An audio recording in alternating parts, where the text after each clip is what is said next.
Life is made of experiences, conversations, and stories.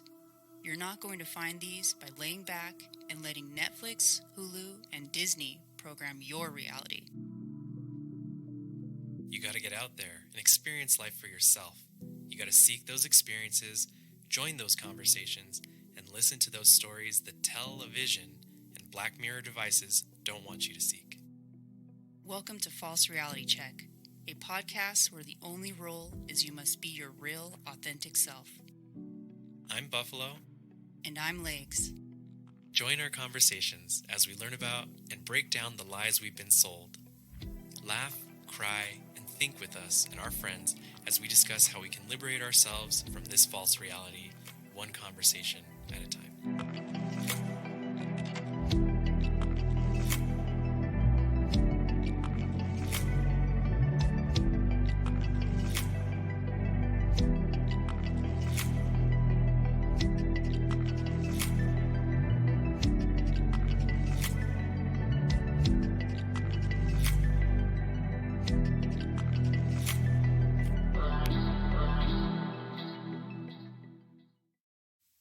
Hey everybody, I'm Buffalo Rambler. And I am Legs. Hello. And today we have another great episode for you. All of our episodes are great, but today is another great episode. We have our friend Adam on, and this isn't Adam from Deborah Gets Red Pilled. This is another great Adam. That's apparently a wonderful name. My brother-in-law's Adam. He's also a great guy. So we know Adam from Trust the Silence podcast, and he's also been a huge supporter of our show, so thank him for that. And he's actually a co-host on a new panel show that we are working on as a project called Feed the Beauty that takes on kind of homesteading, self-sufficiency, and all that kind of stuff. But after spending some time in the corporate world, Adam has gone back to his roots, and he comes from a long lineage of farmers in Northern California where he's gonna hopefully come on here and help us grow in our journey and share some knowledge of farming and animal husbandry. But one day, you know, we might be as knowledgeable as him. Maybe one day we'll get there. Until then, thank God for him because he presents all this information with a wonderful smile. Everybody, please welcome our friend Adam Schoenhauer from Trust the Silence. Thanks, guys, for having me on the show. I appreciate being on here. Welcome. Thank you. How you doing, Adam? I'm doing good. You know, it's a Saturday. You got to enjoy it. Weekends are always good. Right. I guess right now the weekend's pretty much every day for you guys, huh? Yeah, that's true. I mean, it's not like we're just laying around all day, No. But I mean, I lay around all day, but I don't know. Like, you're too busy making bread and doing stuff around the house. I'm too busy doing all the work while he just lays there like a slob. And I eat the work. Hey, it's a win-win. Yeah, it's weird. I woke up today and I didn't know what day it was. That's a common thing these days. I just wake up. You didn't know it was Saturday today? No, I don't know. I think we should all strive to have that going on, though. I mean, that's so nice not to be like, oh, well, it's a certain day of the week, or even what time it is in the day. You just kind of just doing your thing, enjoying your day, and before you know it, it's dark and you're going to be relaxing. Right. Yeah, it's funny. I've been paying attention more to the phases of the moon than the days of the week, which is probably good. Yeah, well, that connection for sure. The moon's definitely like a valid form of timekeeping versus like there's no physical proof that Tuesday exists, or Saturday exists. Like every day is technically Saturday. Like if you're a deer wandering the woods, you're not picking up your phone going, oh, I don't know, I gotta check my calendar. Is it Saturday today? Oh, it's Thirsty Thursday. Yeah.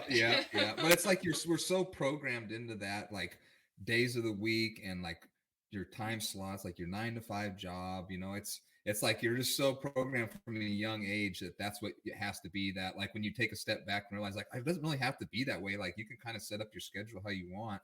It's kind of freeing, Yeah, that's been the benefit, I think, of us being up here and kind of just trying to start our own business, because it's when you're self-employed, you can kind of figure out your own schedule and you can work when you want to, and when you don't want to work, you're like, all right, we're taking time for family, we're doing what we want to do.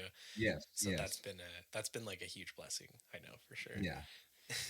Well, Adam, once again, thanks for joining us today, and I guess we should start for our listeners that may not be familiar with you. Just tell us about yourself. Anything you want to plug, go for it. Okay. All right, so I grew up in Northern California. I'm a fourth generation farmer. I kind of stepped away from it for probably like 13 years or so, and worked in the medical field while I was doing that. And let's just say I got super burned out on the medical field doing it, and I was like, I need to go back to my roots of something that I love to do. And so I took a giant pay cut and went back to farming, and I don't regret any day of it ever since. I don't work for my family anymore. I work for another company. Um, and what I do for a living is I would do like monoculture kind of agriculture, which would be where you grow just certain varieties of food. So you're either doing trees or row crops like corn, sunflowers, soy. Let's see what else is in row crops: sugar beets, rice, stuff like that. I'm mostly deal with rice and trees, but I kind of have a good idea of all that stuff. But what my true passion is kind of permaculture and getting back to your roots of agriculture, which you're not using all these chemicals that um, I think you get super indoctrinated if you're going to school for any kind of agriculture job, and with all these big ag companies. It's pretty much like you talk to anybody that's gone to school for it, and they're like, well, you have to have these kind of chemicals, you have to do this, you have to do that, you have to have these, you got to replenish your soil with these chemicals. And I'm thinking, well, do you really need to have that happen, or is that just a way for those companies to plug, and make money? And so I've come to the conclusion that we need to get away from using all those ag chemicals and get back to more of an organic lifestyle. Which me of 4 or 5 years ago would be like laughing at me for saying that, because I was like, oh, GMO, it's no big deal. Organic, well, that's cool, but you can't feed the world with non-GMO stuff and organic stuff. And then I pulled my head out of my ass and realized, well, you might not be able to, but to feed everybody. But if everybody starts doing that, growing a little bit here and there, we could get away from that. So that's kind of what my huge passion is. I have a podcast. It's kind of hit or miss right now with the episodes I put out. I want to get more consistent with it, but my podcast is Trust the Silence for anybody that wants to check it out. You find it on all your major podcast platforms. For sure. Yeah, we listen as well. And so I hope the fans go out and listen. But one of the things that you and I have in common there is that, so my grandpa was a farmer. My dad was supposed to go into it, ended up taking his family to California and raise them in Southern California, which is like the least good farming area because it's all city. But my grandpa went to school for agriculture as well. I think he went to BYU and graduated in agriculture, and that's what they taught him. They taught him like row crops, monoculture, and chemicals to restore the soil and all that kind of stuff. So my dad had that kind of regenerative spark, I think, in him growing up, and a lot of time, from being in my backyard growing up, we had a ton of fruit trees. We have a lot of orange trees in our backyard. Every orange tree in our yard was started by seed, which is very rare. Usually, you need to start from a cutting or something like that. My grandpa flat told my dad, like, you're never going to grow anything from a seed in Southern California. You're never going to grow anything. And at the height of all of our orange trees in the backyard, I think we had 2, 3, 4, 5, 6. We had 6 orange trees in our backyard. Big, big orange trees. Eventually, one or two of them collapsed because they were just too heavy and things like that. But there's ways that you can kind of balance that like natural landscape around you. Take something from one plant, feed it to the other, or if you have animals, kind of balance that out. So what inspired you to get off the monoculture train and kind of go towards the Joel Salatin route of regenerative farming? Like what inspired you to go that route instead of sticking with what you know?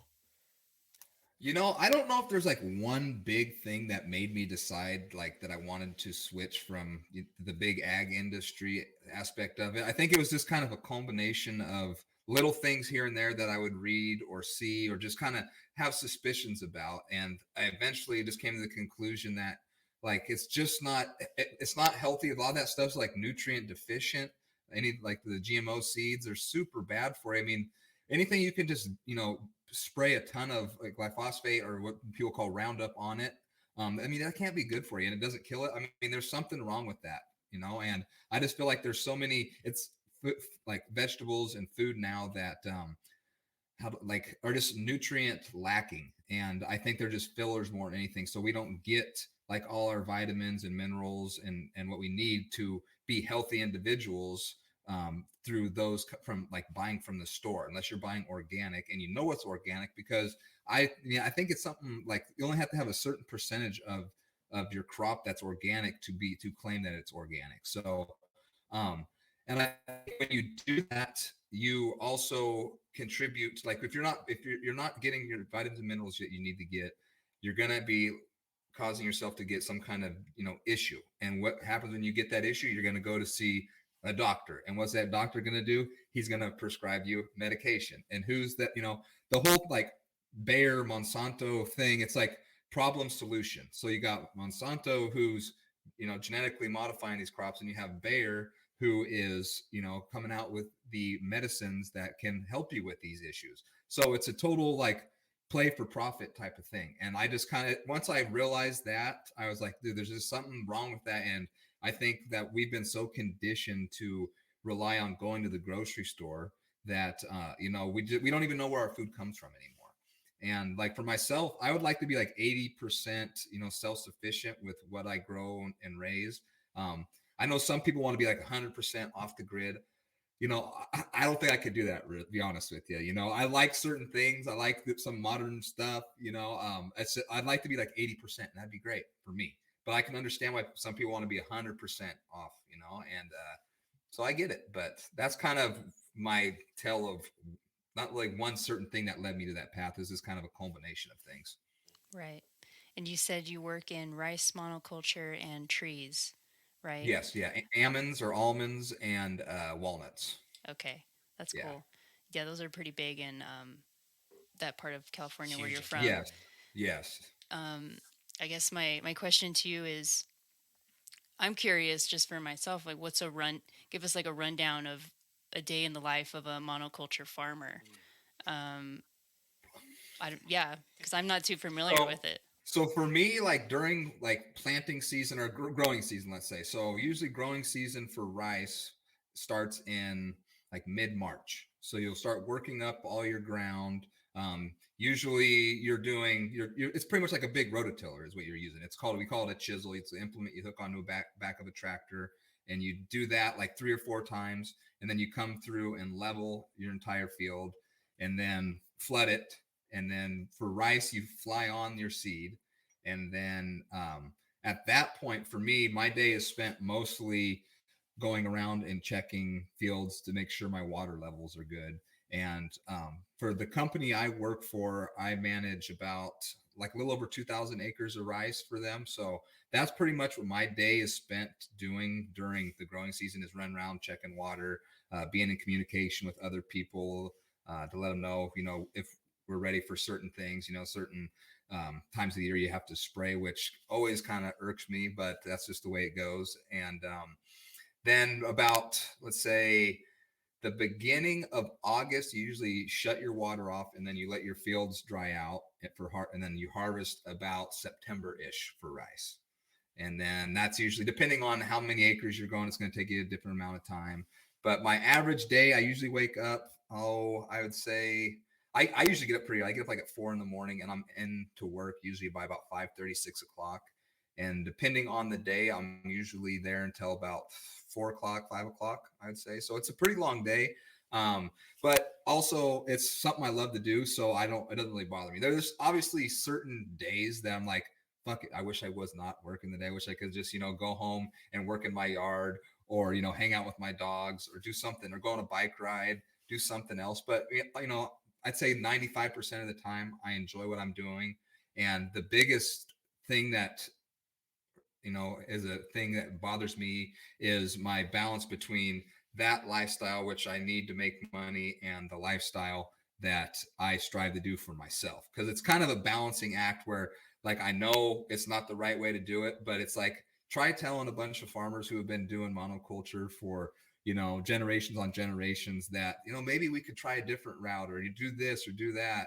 And they're just so stuck in their ways. Like even crop rotation, which I think would be a hugely beneficial, so you wouldn't have to, keep pumping chemicals into your soil. It's just hard for these guys to get that grasp that concept because they're so caught up on quick money that they don't want to rotate crops and whatnot. So it's always a balancing act for me. Yeah, Mm. I can imagine. And I wonder how much subsidies from the government play a role Oh in yeah. farmers not being able to change their ways. I know it's easy to just throw some fertilizer on a terrible soil to grow something, but we got to change. We got to Yeah. change the Well, way food's grown. oh, for sure. And it is like subsidizing isn't as big as it used to be. I mean, it used to be a really big thing. Now it's a lot of like crop insurance. Like guys will like take out what they call crop insurance. So just kind of hedging their bet. So in case like this year in California, we have a really bad water crisis. Well, we've had that for multiple years now, but this year it's like really, really bad. Oh And my gosh. so there's a lot of guys who are like sweating bullets right now because they don't know if they're going to have enough water. The amount of rice that's going to be getting planted is going to be cut drastically. People's trees, they're thinking, am I going to just try to keep them alive and just give them the minimum amount of water, or am I going to pay extra to have more water brought to me? It's a total balancing act, and it's just one of those things where it's like, where's the cost of food going to go? It's kind of scary, but another thing that's hard is like you try telling farmers about like chemtrails and geoengineering and stuff like that going on, and they're like, what the hell are you talking about? This is droughts happen all the time, and this is just the way it goes. It's like, yeah, but look at all those, look at those streaks in the sky, look at all those planes, you notice all that shit in the sky, like, and you're supposed to have a rain coming or something, and then these guys are flying and you don't get anything. They just totally think it's coincidence, and it's like I've learned through the years just to like bite my tongue and not say anything because it's just not worth the headache, getting frustrated. For sure. Yeah, that's something that I mean, like just like what I was saying with my grandpa to my dad, telling him like my dad knew it would work, and my grandpa's like, no, that's not what I was taught. That's not how it works. Is you can't teach an old dog new tricks, and a lot of times they'll want to change, but there's just not enough effort to change. I think right now the problem that we're going to face, and you kind of alluded to it, is that we have supply chain issues. The cost of food is going to go up, but if we shorten that supply chain where we're all kind of growing and balancing each other out, everybody kind of trades food back and forth, we won't have a supply chain issue. And that's more of the permaculture route that you were suggesting, is kind of go that route. Everybody grows something that they're able to grow, something that they continuously eat or that they're able to trade, and we can just switch back and forth. You kind of went over already like what your least favorite part is, but what's your favorite part of the lifestyle of like farming and ag? What's your favorite part so far? Oh, my favorite part by far is just being outdoors all the time. I enjoy being outside. Like all my hobbies I have are all outdoor stuff. And just being outside to me is, I mean, I can't imagine going back and working in an office ever again. It's one of those things that's just so great being outside. That's by far my favorite thing. Also, it's the people I work with, like the other guys I work with, I get along with super well. And it's a different kind of like friendship than you have working in an office environment. It's way more, I mean, it's a lot more vulgar, I would say, and that's, it's just, you're more free to talk about whatever you want to talk about and just giving people a bunch of shit and you don't have to worry about what you say. So between that and just being outside all the time, those are probably my two favorite things. And I mean, I just in my blood. Right. For Yeah, sure. me and you have a lot of things in common in terms of my old job. And as a field biologist, I was outside all the time. And when I was with my coworkers, who were mostly male, man, we talk shit all the time and just vulgar as can be, whatever came to our mind. And no supervisor was around to tell us different. Of course, when we had to go into the office to do reports, it was kind of, we had to keep that corporate You calm it down a little mentality, bit. but Yeah. but we didn't really do that. But yeah, I love being outside. That's one thing about my old job in California I do miss is just getting that sunshine all day and being outside and looking at the birds and plants. Yeah, Yeah. Wonderful. and you would get along with like whenever there was like construction work being done, you were always like talking to the construction guys, the foreman. You would get along with them a lot better, even sometimes than your coworkers, just because it's like it's a normal thing to just talk openly and be open. Yeah. I know that. So we one of the things that kind of helped inspire us on this journey to get out of the city and do that is we went up hunting in Central California and then stayed at a ranch near where we were going to hunt. That ranch it's God, it was probably like 3,000 acre ranch. It's a huge ranch. And Central Coast, yeah, Central Coast, it's like inland from, like San Luis area, but east of San Luis Obispo. Yeah, I would say maybe southeast yeah, it's like of Okay. Slow. just north of Carrizo area. Okay. Okay. And that ranch, like they had buffalo, they had cattle, they had pheasants, they had poultry, they had all kinds of stuff. They had these really beautiful Mongolista hogs that are so big. absolutely delicious. And friendly hogs, they'll just come right up to you. They're really nice. But the worker there was a guy from Mexico who, God, he's when I talked to him, he said he'd been there for 30 years, and he had helped them, like the parents of those people kind of establish the place, and now he's helping them. Hmm. That But he was such an open book and such a nice guy. Like, I remember the truck that we took wasn't really a truck. It was like a Honda Ridgeline, which isn't a truck. It's like a car on a truck bed, I and hate those things. it's a horrible truck. And we didn't know that there was an air leak issue in one of the tires. So the day that we were gonna go out really early in the morning and go hunting, we came out, tire was flat. So we had to drive it into the farm a little bit deeper, and that dude just totally helped fill our tire, took care of us. They have like a whole mechanic station there. You kind of Yeah. have to, Yeah. right? And then you Yeah, go for through sure. out on Yeah. your Well, own. you're gonna save so much money and time if you have like your own mechanic that knows what he's doing instead of having to call, an ag dealership and have them send somebody out. So that makes total sense. Exactly. He talked about that farm like it was heaven, and after being there for like a couple days, like it started to rub off on us, and Yeah. we're like, why aren't we doing something like this? We should be doing something like this. What is your ideal heaven of a farm? Like, let's say you're done working for the man. You don't have to work for the man anymore. You got you have your own money saved. You can spend it on whatever you want. What is Adam's ideal homestead? What does it look So like? my ideal homestead, I'd kind of like something in the foothills that's probably between like 10 to 20 acres. I feel like would be about the perfect acreage wise to where I could have a huge garden and then area for like a pasture land or just free graze for animals. And then, obviously home wise, I mean, as long as it's, livable and nice enough, I can deal with that. I don't need anything, spectacular or anything like that. It's more of the land is what I'm looking for. If it has some kind of pond or a lake on it, that would be even better because you got a source of water. But who knows if that could ever happen. But in my dream scenario, that would definitely be in there. I would like to be no less than an hour away from somewhat of a major city, so I could get the groceries when I need to. I just, like I said, I don't want to be like completely off grid. I want to at least be able to go in the town, like I said, within an hour to get supplies if I need it or and whatnot. So that's kind of my quintessential thing.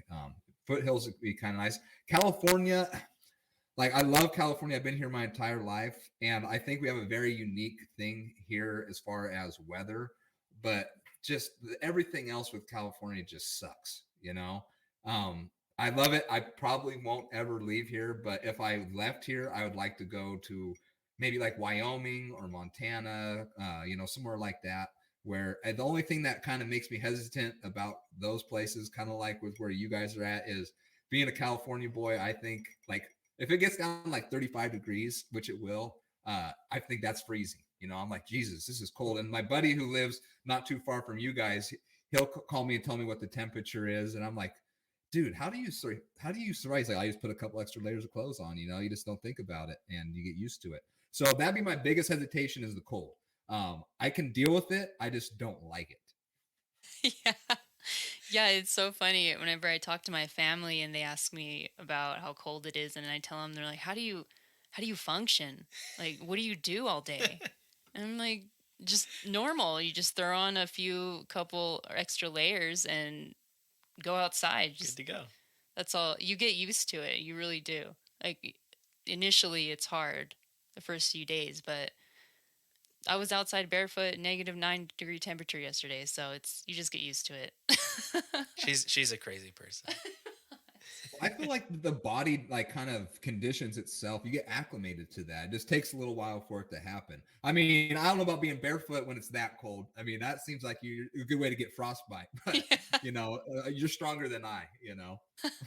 it's doable. It's doable. I wasn't walking in the snow, but I You're was, outside. yeah. Yeah. I mean, like Wim Hof can like swim in ice water, you know. It's all about breathing. It's all It's about all It about breathing, is. right? It That's there's is. a what it's about. there's a book I just finished reading. It's called Breath. It's by James Nestor, and if anybody is interested in just what breathing can do for you, that is a book to check out. So it's a short book, it's only like 200 pages, but it's pretty spectacular on like what you can do to by breathing to change your life. It's wild. Yeah, it is. It is so good for you to just use that as a focal point during meditation. Just Hmm. concentrating on that, it does wonders. It gets you reconnected to your body, which we are lacking when we're always going, going, going. It's good to just take a few moments to just sit, reconnect with your breath, and Hmm. yeah, It's like you're almost always in like a fight or flight scenario. So you're never on that other spectrum where you're just relaxed. You're always just keyed up, and I think that's what causes so many people to have anxiety and depression and all that kind of stuff. Is you're just so like keyed up and like on edge at all times, even if you don't think you are. It's just, and then you realize like, oh man, I've been in fight or flight like for my entire life. right, right. That's what they want us in, so that we Oh make yeah, very for poor sure. decisions and we just believe whatever they say. Oh, those are clouds. Those aren't chemtrails. Exactly. Adam, you mentioned, kind of touched on soil and soil health with monoculture. And I know there are ways to reverse it through regenerative farming and I don't know, other things. I don't know if you could touch on that for us. I know, what are some things that we can do at home, that people can do to just help reverse the damage that's been done to the soil through I think fertilizers, monoculture, all that. Yeah, I think the biggest thing you can do is if you're soil like you want to get your soil tested, it would be your first step, just to see kind of where you're at as far as nutrients, your pH level, all that stuff. And I think what most people are going to do, because most people are going to have a heavy clay soil, so the best thing you can do is add some kind of compost and mix it in there with it, or maybe a little bit of sand, something that's going to help loosen up that soil. So a lot of people will say, like in permaculture, you want to do a no-till. You don't ever want to till your ground. You want to let it sit. I agree with that after the first year. I think the first year you want to probably amend your soil a little bit and mix in some stuff. That way you can help kind of get those that good bacteria going in your soil and help it go from a hard clay, dense soil to more of what they would call a loam, which is what you'd want. That's gonna be a rich soil. And then after that, I think depending on which route you want to go, if you want to go with like a summer garden, or if you want to do more of like planting fruit trees and perennial plants. So if you're going to do that, I think with the perennials, you'd want to do trees and then do kind of the companion planting thing, which would be, so you have like what they call a guild. So you have a tree set up, and then you have plants that are in that same vicinity that are going to help pollinate it. So you'll have like flowers and stuff that are going to help pollinate it. Some other plants, there'll be like insect repellent plants that'll help deter certain pests from being there. And then nitrogen fixers is another one to help bring more nitrogen into your soil, which is what compost is primarily doing. There's kind of three components to what you look for in a fertilizer. They call it NPK, so nitrogen, potassium, and phosphate. And so you want to make sure you have enough of all those in your soil. The nitrogen is going to be primarily what helps your plant grow, like gives it its green. And then you have your potassium and phosphate was going to help it flower and fruit and do all that stuff. And then there's a bunch of other little minerals and whatnot that go into other things, like certain diseases you can tell, like if it needs more calcium or magnesium and stuff like that. But I think the biggest thing for people, if they're going to start out and they want to do like a permaculture setup, is till it your first year, and then after that leave it alone, because you want to, every time you work up your ground, you're going to end up killing some of the good bacteria and stuff that's in that dirt. So the more you can keep it unbothered and settled, then the better off you're going to be. So I think that's the biggest thing. And then there's also people that'll tell you like you can plant like a cover crop in the like after you're done in the fall with all your plants, you can put like a cover crop of clover, or they'll do like seed mixes that'll help like loosen up your soil even more, and that way that the water can drain in there. And that's another big thing. Some like with clay soil is it's hard to it's like it's a good for keeping the moisture in, but it's hard for it to penetrate. So there's people that'll tell you like in the winter or late fall winter time to do like a cover crop that'll help boost the nitrogen and help kind of aerate your soil. And clover's pretty good in terms of growing in cold weather. Yeah, clover's like one of the big ones that people like to do for a cover crop. Other like legumes, so peas and beans and stuff like that, people will throw in there with it too. There's stuff called vetch, which is a high nitrogen producer that people will throw in there. Oat is another one that people put. Like what I would do is if you're looking to put a cover crop in, go to your local like feed store or seed place, and they'll have like a mix that you can throw in. I mean, a lot of people will just do straight clover, and that works too. But I think if you do a mix, you'll probably have better results as far as because they're going to put stuff in there that's kind of like an all encompassing, going to help your soil out. That's very interesting. So what you're saying is that clover is actually, once it grows, is going to kind of help ease and allow for more water absorption into the soil. Clover that, and clover's a nitrogen fixer too. Yeah. Clover's also good for livestock. Likes to eat clover too, right? Yeah. Like for all livestock will eat clover. Yeah. And a lot of people will do like with nitrogen fixers, they'll especially do like what they call a chop and drop. So once it gets to a certain height, they'll cut it off or mow it and then just let it mulch into your soil. So you just kind of, you have like a mulching mower, or just cut it off and then just let it sit there and it'll work its, or you can throw it in your compost pile and it'll just turn into nitrogen in there too for you. And you also have chickens, right? Yes. So how are you using their dung for anything? Are you going to use their manure for anything? Or so what I do is I do what they call a deep litter method. So I only clean my coop twice a year. So I initially put in like a 6-inch to 8-inch layer at the base of my coop twice a year. I'll clean everything out and then put like a thick layer in there.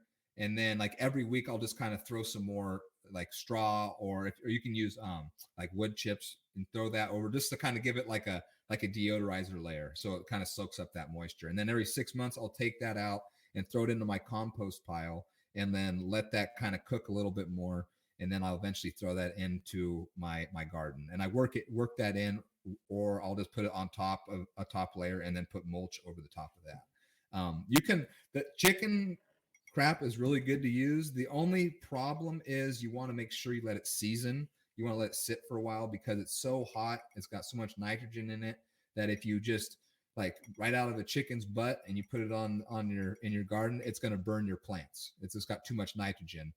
Rabbits is a good one because you don't have to worry about that. What I'm told, you can just put rabbit manure directly wherever you're going to be planting and you'll be fine.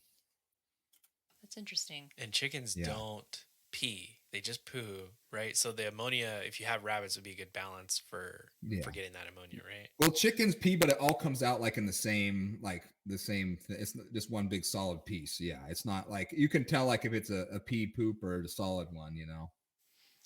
Yeah, it's all birds are like that. It's just this wet. It's just weird. One hole for everything. It's so weird. It is. It's an interesting animal for sure. Yeah, the litter. I've heard of doing the litter method, and it actually, when you add that layer, whatever 1-inch layer once a week, it helps with the smell. So it doesn't really stink if you do that method. And I'm a fan of that. I'd like to incorporate that once we get our coop set up. Maybe we should do that then. Yeah, we got. I think I would recommend that because it's just one less thing you have to worry about every week is cleaning it out. You do, and it when you don't have to let it season as long when you pull it out. You can almost put it in your garden instantly if you want to. I personally let it season for a little bit longer, just because it makes me feel a little bit better. I'm not going to get any super hot stuff in there. But I think the deep litter method, if anybody's going to have chickens, I think that's the only way to go personally. If you have depending on your coop and how you have it set up. Yeah.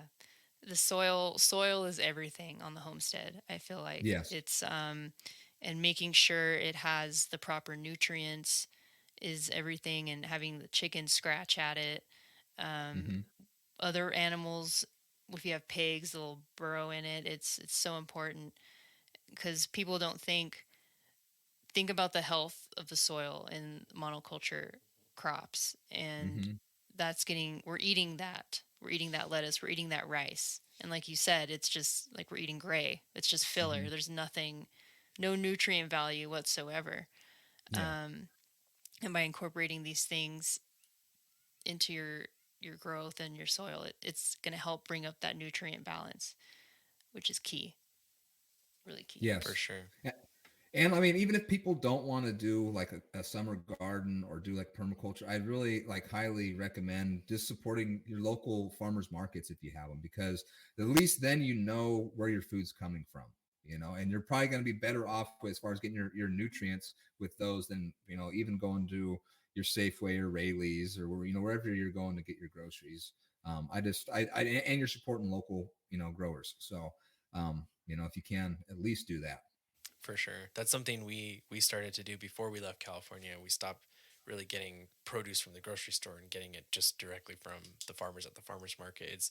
It's a great way to get heavily nutrient dense food because the stuff in the grocery store isn't really nutrient dense at all. Mm-hmm. One of the things that I have a concern about once we get our chickens, and maybe you can kind of walk us through this, is that I want to eliminate a lot of the waste. I'm sure you like to eliminate a lot of the waste and kind of reuse things as we need to do them. So like we're right now, she has a really wonderful microgreen grow. They're coming really fast, like wheatgrass, salad, spicy salad mix, and then cilantro, which can take some time. But after we eat it, there's going to be some soil with roots and nutrients in there. I was planning on feeding that to the chickens on top of their feed as like an additional treat or something like that. But another thing that we like to make fire cider.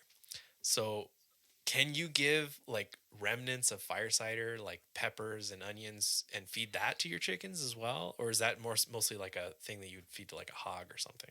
So you can feed all that, like they don't have like the taste bud for spice. So what a lot of people will feed their chickens peppers or any kind of spicy, just because it helps like make that yolk a little more orange. It gets it a darker yolk color.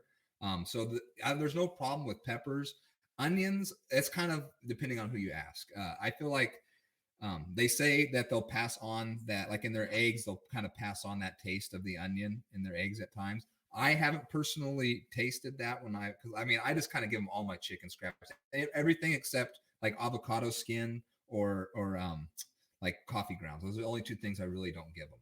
But some people will say, "Oh yeah, you don't want to give them onions because they pass that taste on to the egg," which I haven't had that issue, so I don't know if my taste buds are just jacked and I can't taste it, or if that's just a false thing. So And you've given them onions like in the scraps and yeah, never felt yeah, anything. I've never had that issue. Like, because if I cut up an onion, I'll throw like the ends in there and and the outer skin in there and let them scratch around that. And I've seen them eat it, so I don't. Yeah, I've never had any issues with them getting sick from it or that taste passing on.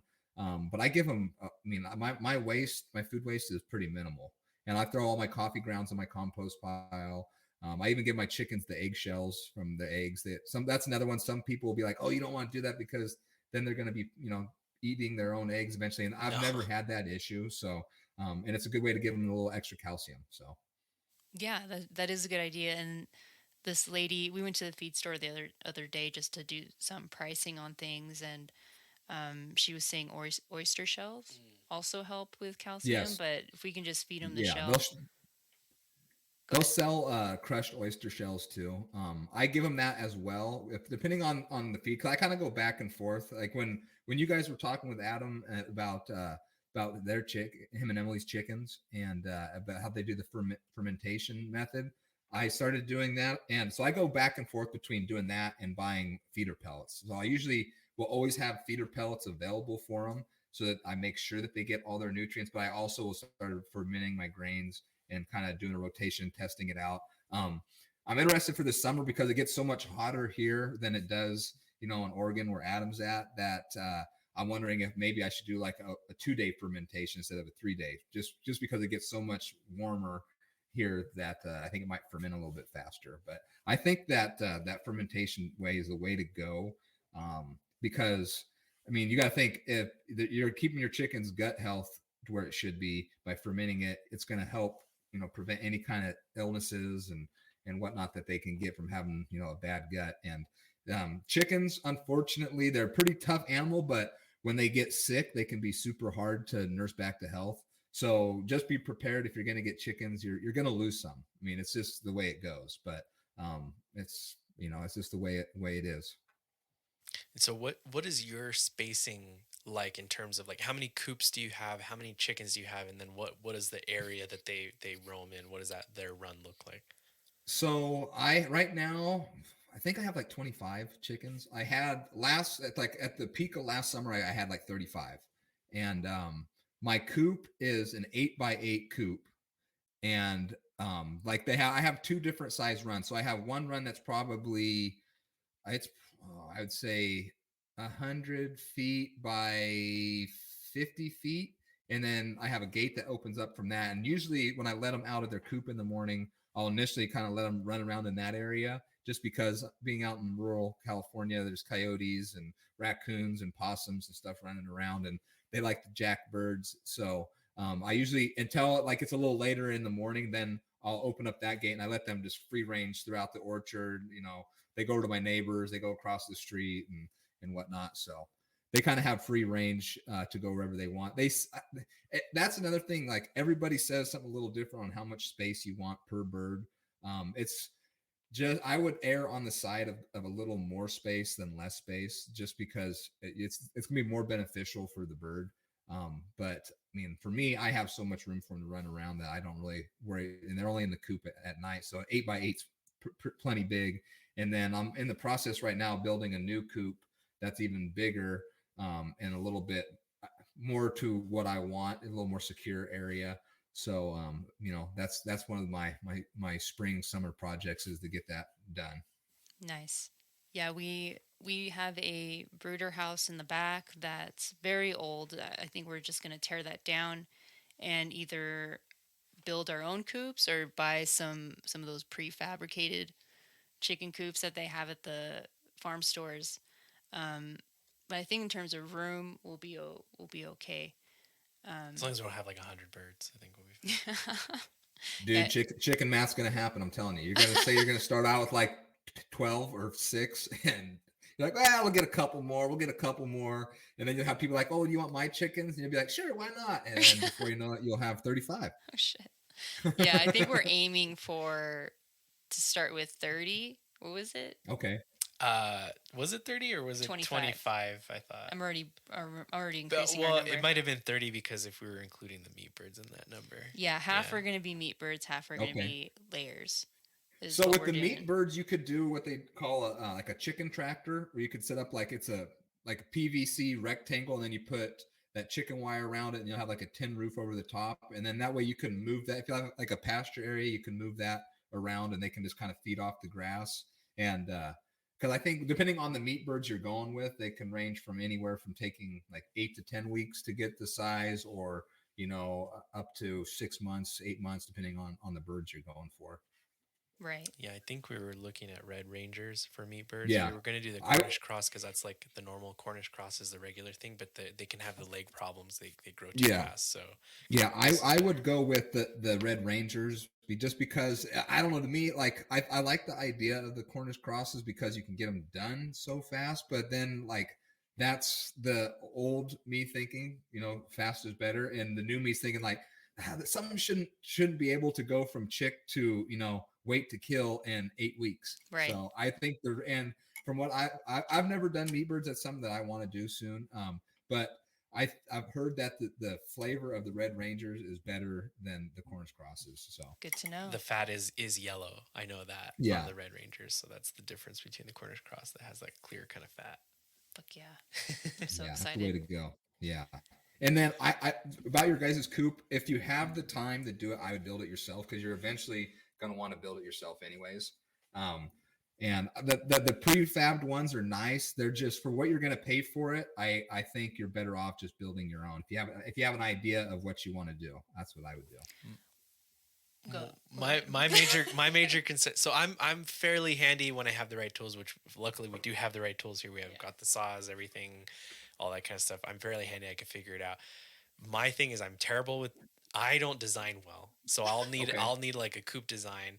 And the other thing too is like for the nest boxes, I have this idea where if we build the coop that's not big enough to walk into to handle the chickens, if it's just big enough for the chickens, I'd want the nest boxes that are locked on the outside so you can kind of open them up and just reach in and grab the egg. You don't even have to disturb the birds or walk in or try and peek your head in at all.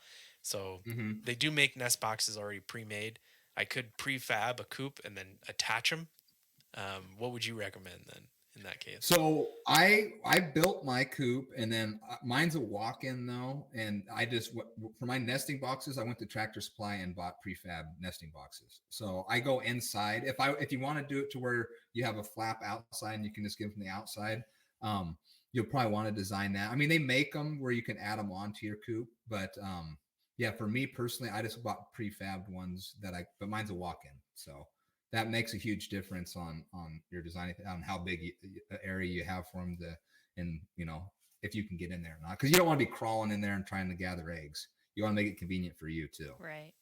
Yeah, and another concern I have in terms of building our own is the winters here, and will it be able to Really withstand the snow that's going to hit the ground? And there's just a lot to think about. It's a different beast. You'd want to make sure you insulated like all four sides and the floor if you're gonna build it yourself there, for sure. And I've watched videos on guys who have built them. So I mean, if you guys do go that route, I can send you a video. I mean, it's like a 8-part series that the guy goes from like nothing to coop out in the middle of like BFE Canada. So it's getting cold there. Right. All right. Yeah. Shoot us some links. Yeah, I can definitely do that. That'd be awesome. Appreciate it. Yeah, I need to get more handy with the tools and that brooder house. My grandpa built that, and that's been there probably at least as old as my dad is, and he was born in 52. So that, I mean, for it to still be there, it's filled with like coal and junk and barbed wire and pieces of wood. I don't feel comfortable putting the chickens in there because I'm like, if we get a really strong wind, that thing's going to collapse. All our chickens are dead. So I'm planning, like one day we'll just go out there, we'll empty it out, take everything to the dump, knock the whole thing down, and put a coop like right on that spot. If we don't have space though for the meat birds, because my aunt does have pasture land behind us, I'm pretty sure I can talk to her about just using that. But if we don't have the space, do you need to raise meat birds in a chicken tractor, or can you raise them in a coop like laying birds? You can raise them in a coop. I think with the Red Rangers, you could intermingle them. I know with those Cornish crosses, they say don't put those in with laying birds because the laying birds will just beat the crap out of them, because those Cornish crosses are just meant to lay around and eat all day, and they're pretty lazy birds. So a lot of people say don't throw those in with like egg layers because they'll just end up getting pecked to death pretty much.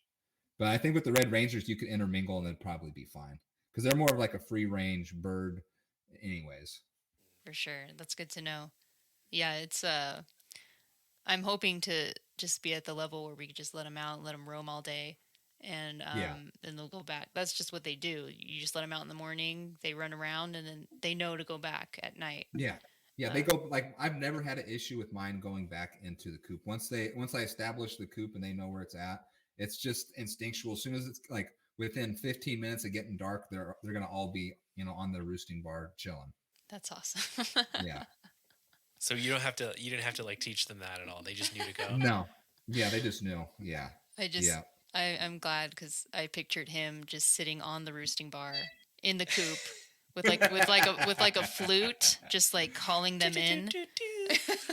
But the harder part's going to be like getting them to lay eggs in the nesting box, at the beginning, because they're going to instinctually be trying to find, like, as long as it's like say if you're gonna have a nesting box, you want it in like a darker area because it makes them feel like it's a more secure spot. Because if not, they're gonna look for a spot that's a secure area to lay. Like even now, I have days where I'll find eggs that aren't in the nesting box. Like yesterday, for instance, I went to go get eggs and I was walking back and I saw where one of the hens was laying down. I'm like, oh, she's laying an egg for sure right there. I was like, I'll come back and get it later.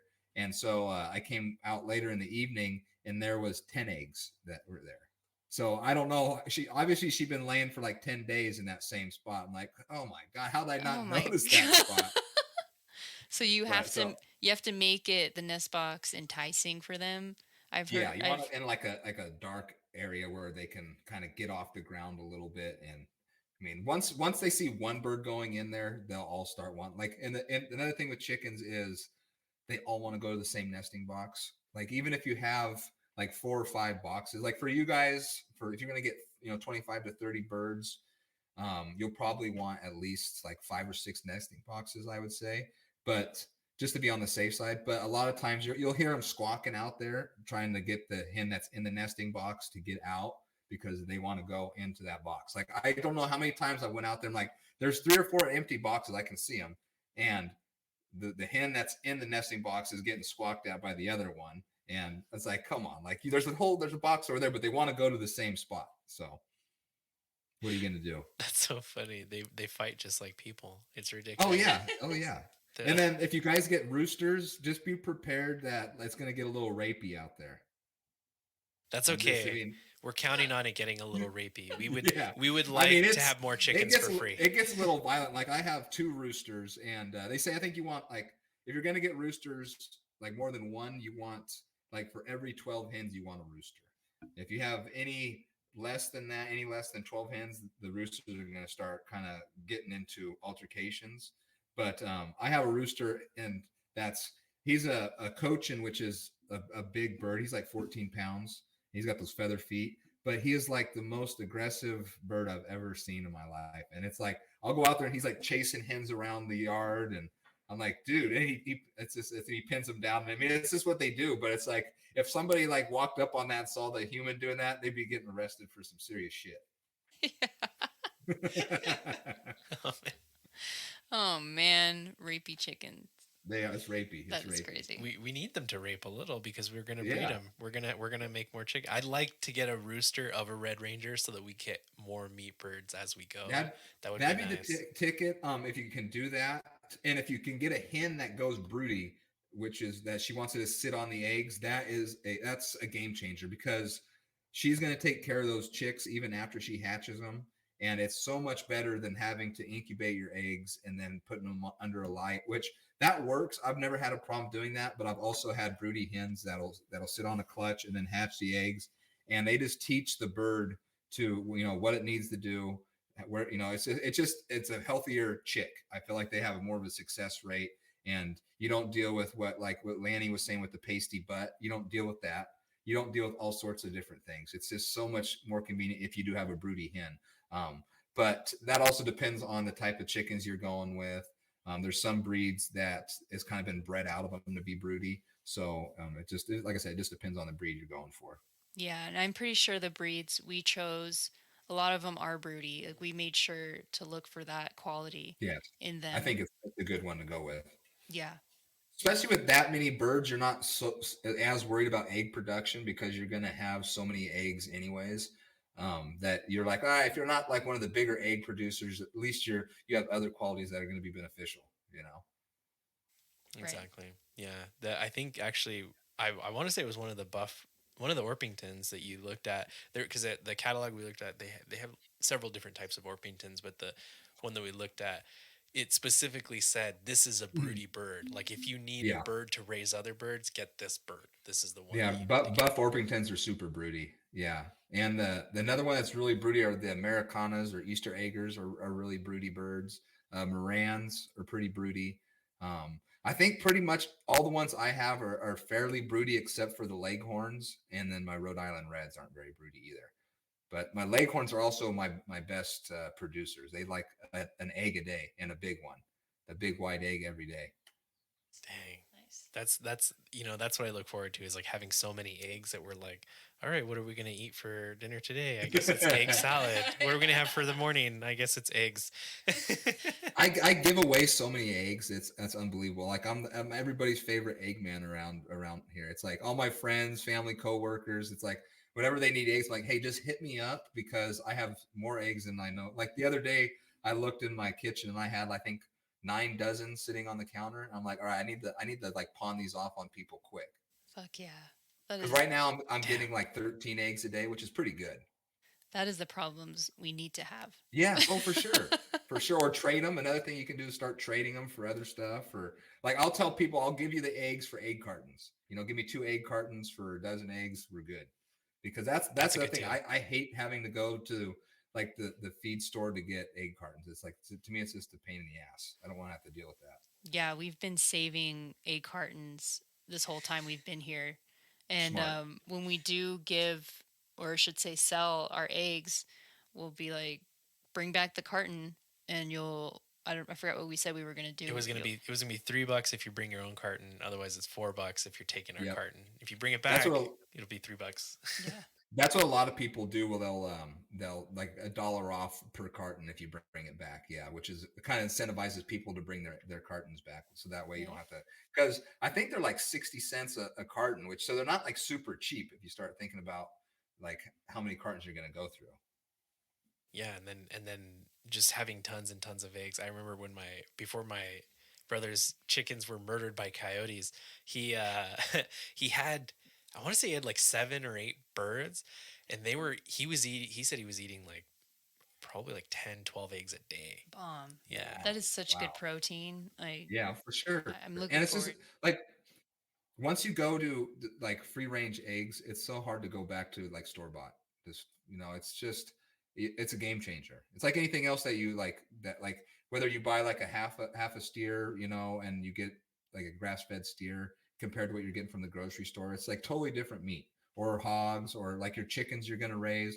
It's a totally different meat than what you're getting from the store. Yeah.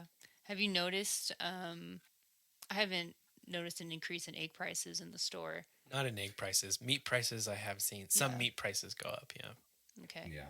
Have I guess with the recent inflation drama, has that affected your job at all in terms of price increases with fertilizer, seeds? Like how has that affected And you? it's affected everything. So the cost of fertilizer in general has gone up 50% from last year to this year. Cost of water has jumped. Cost of diesel. So where a lot of people will buy what they call red diesel, so it's not commercial grade. It's dyed for agriculture use. So it's like pre-taxed diesel. And when you buy it in bulk, you usually get it at a fairly good discounted rate. And I was talking to somebody the other day, and they bought it in bulk. I think it was on Wednesday. They bought a tanker full at $5.45 a gallon, and we had bought in the tanker full. I want to say like a month ago for $3.25. So just in that short amount of time, it's jumped that. So it's everything has gone up in cost, and with what's going on, now it's like if it costs that much for fuel, like everything is oil based. Like if it's transportation, and that's going to get passed on to everybody, So whether it goes from in the ground crops to transportation to in your store, it's just going to jump all the way up the food chain. It's like where does the breaking point hit for people? I don't know. I don't know. I don't Like know. gas right now here is 5.06. I want to say a gallon. And that's regular unleaded. Yeah, regular unleaded. Yeah, 84 octane Holy or 87.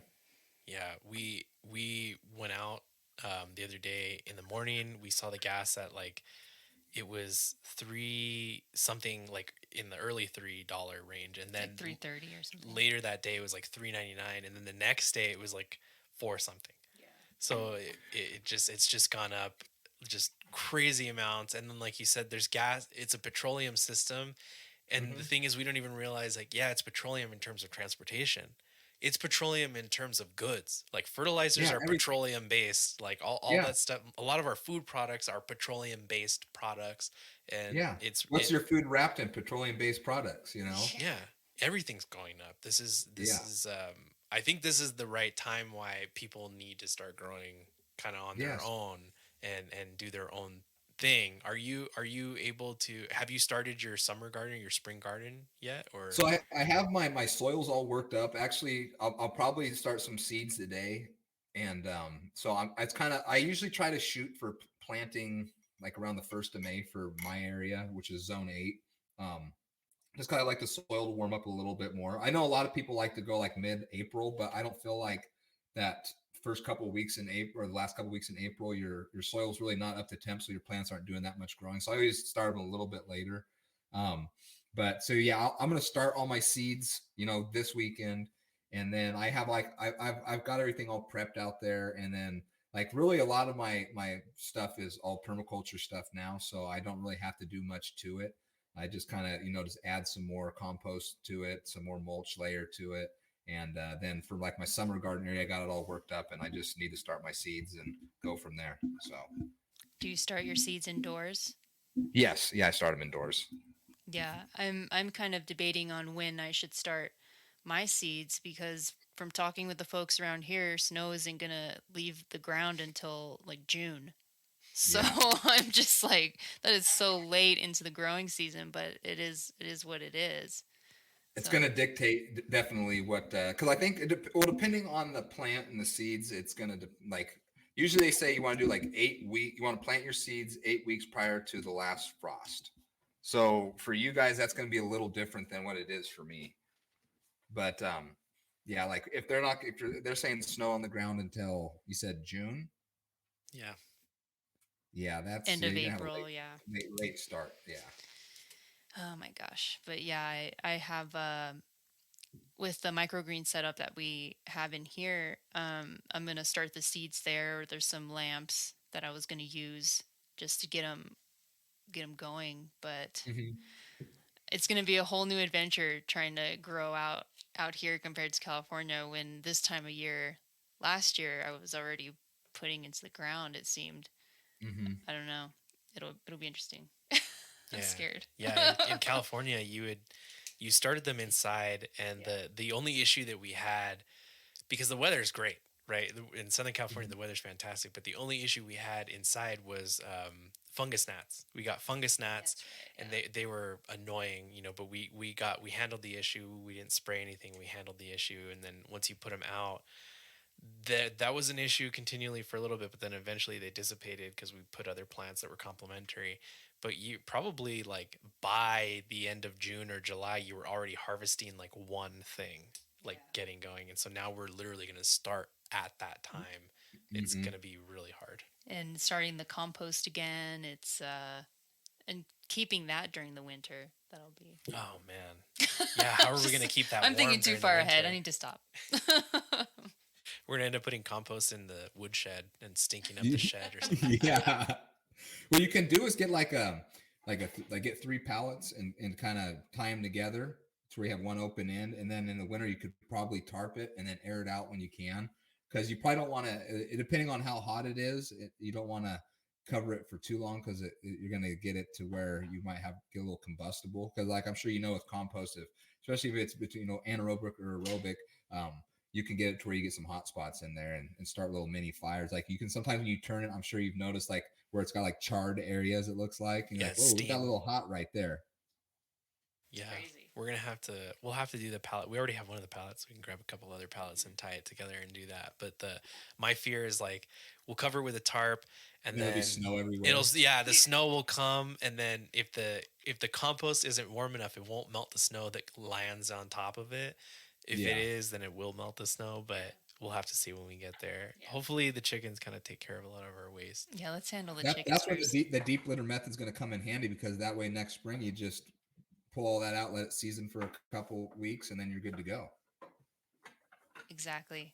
Yeah, there's so much to do. I'm right now. My main focus is the microgreens and the chickens, and maybe starting a few seeds. Um, but yeah, it's gonna be a lot of work to get the chickens set up because we gotta put up fencing, tear down the brooder house, put the coops up. So A I lot of building. yeah, it's like we're delaying ordering the chickens to try and plan this out, but I think we should order them this weekend with a later date so Yeah. we have it set. And then it'll just push us so that as soon as they get here, I know we'll have to take care of them. There's something you gotta, especially when they're chicks, you gotta like show them the water. You gotta make sure they're drinking, give them that electrolyte thing because they're gonna need to boost themselves up. But it'll give us time to kind of lay out a run for them, and if we don't have a coop, maybe build a coop. But if Adam sends us the link, maybe we'll have it built by I'll then. send you the links for sure. And if you guys have any questions, like I can help if you want to a plan for like a design coop, I can draw one out for you too, Buffalo. I mean, I can help you with that. And that way, For sure. like That'd be if great. you have the the skill set to build it all up, I can help you design it too. Just let me know like how big your guys' space is and all that. And I kind of geek out on that kind of stuff. So and Awesome. like and if you at least like when you're saying like showing the chickens the water, as long as you show one of the chicks the water, it'll all the other birds will figure it out. It's the same with the food. As long as you show one, they're good to go. With their water, I would go with some little smaller container to start with, and then put some kind of gravel in the reservoir area so that they can still get to it, but that they can't get into the water because they're messy, and they say if they can get into it, they have a possibility of drowning. So you want to make sure they have some kind of gravel area around there so that they don't get into it. I've heard that before too because they're so small. Their beaks are so Yes. small. Usually they make those mini feeders for chicks, and then you can get Yes. bigger, like water Yeah. later and all that. We'll do that as we go. I'm so excited to get the journey going. I'm just more now I'm worried about, okay, how long does it take for the eggs to start coming? Because it's gonna take a while. It's not like, oh, you get chicks, they get feathers, and boom, they lay eggs. It takes a while for them to get there. When you first got your chickens, how long did it take for them to lay the eggs before you were really like getting products from them? So my first chickens I got, I spent a little extra and I got them to like where they're already laying. Like they were still young, but they had just started laying. And I I go back and forth now if that was the right route to go. I was it was instant gratification, and I think it was worth the extra money. But then it kind of sets you back as far as the next time you want to get birds and starting from chick and then introducing them into your new flock. Um, so my first time I started with the ones that were already laying, but I think I want to say it depends on the bird, but I want to say it takes like 7, 8 months for them to start laying eggs. I want to say something like that, but it really flies by. Like I want to, maybe not quite that long. I'm trying to think right now. Maybe it's closer to like 3 months. Oh no, 6 months. Okay. But like I'm trying to think. I think last year I got them in March, and they started laying like September, October, maybe somewhere around there. That's So not too yeah, bad. That's not. no, I was like 8 months. I'm like, oh man, we're gonna be feeding these things for 8 months before they give us anything back.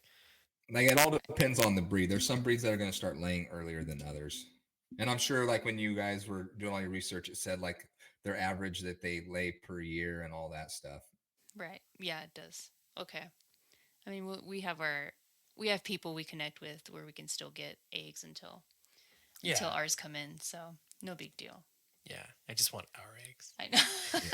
I mean, you could always do the route I did and get a couple that are already laying, and that way you have a few that are there already. But then you have to have your coop all ready to go when you get those ones in, and or you Yeah, buy a pre-made one for those few ones you have, and then transition them into the new coop. right. We're trying to time it just right to where we get the chicks come in, we keep them in here for a little bit, um, get them to grow, get their feathers, and then we can take them outside. But we don't want snow on the ground outside, so Hmm.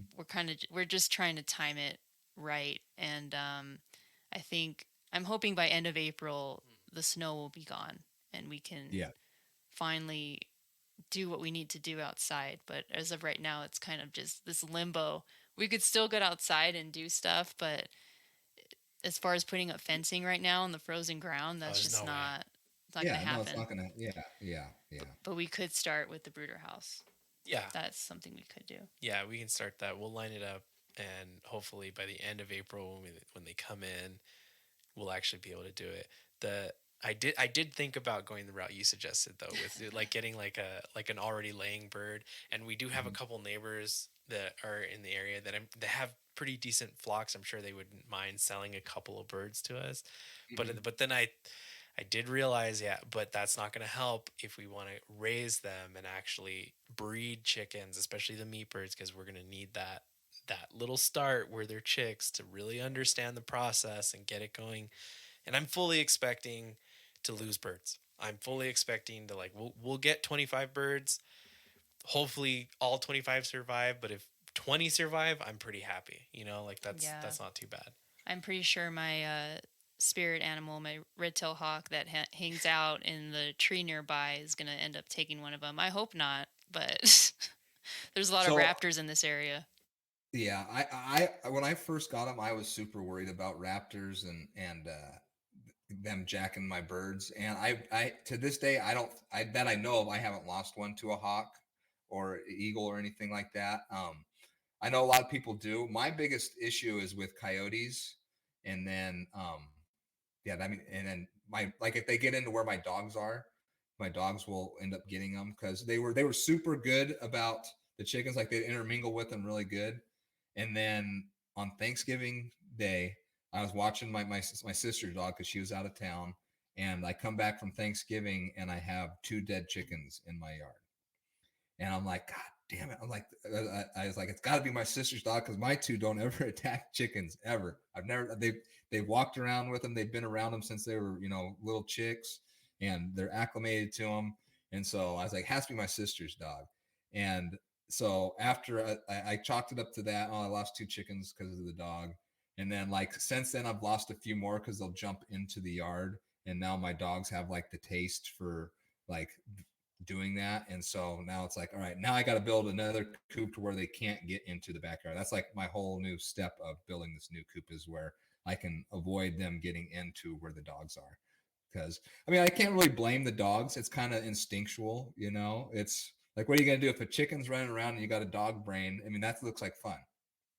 Exactly. Yeah, our little dog, she loves chasing the little finches and juncos that hang out on the ground. So, And the turkey. and the turkey. Yeah, she'll. We haven't seen the turkey in a few days. I feel like they've gone up and they're getting ready to fuck. So, We got to be getting close because right. I don't know when Idaho's season opens, but I know California is the last Saturday of this month. So they're going to be getting ready to be out there strutting around looking for some ass for Oh sure. yeah, yeah. It is that time.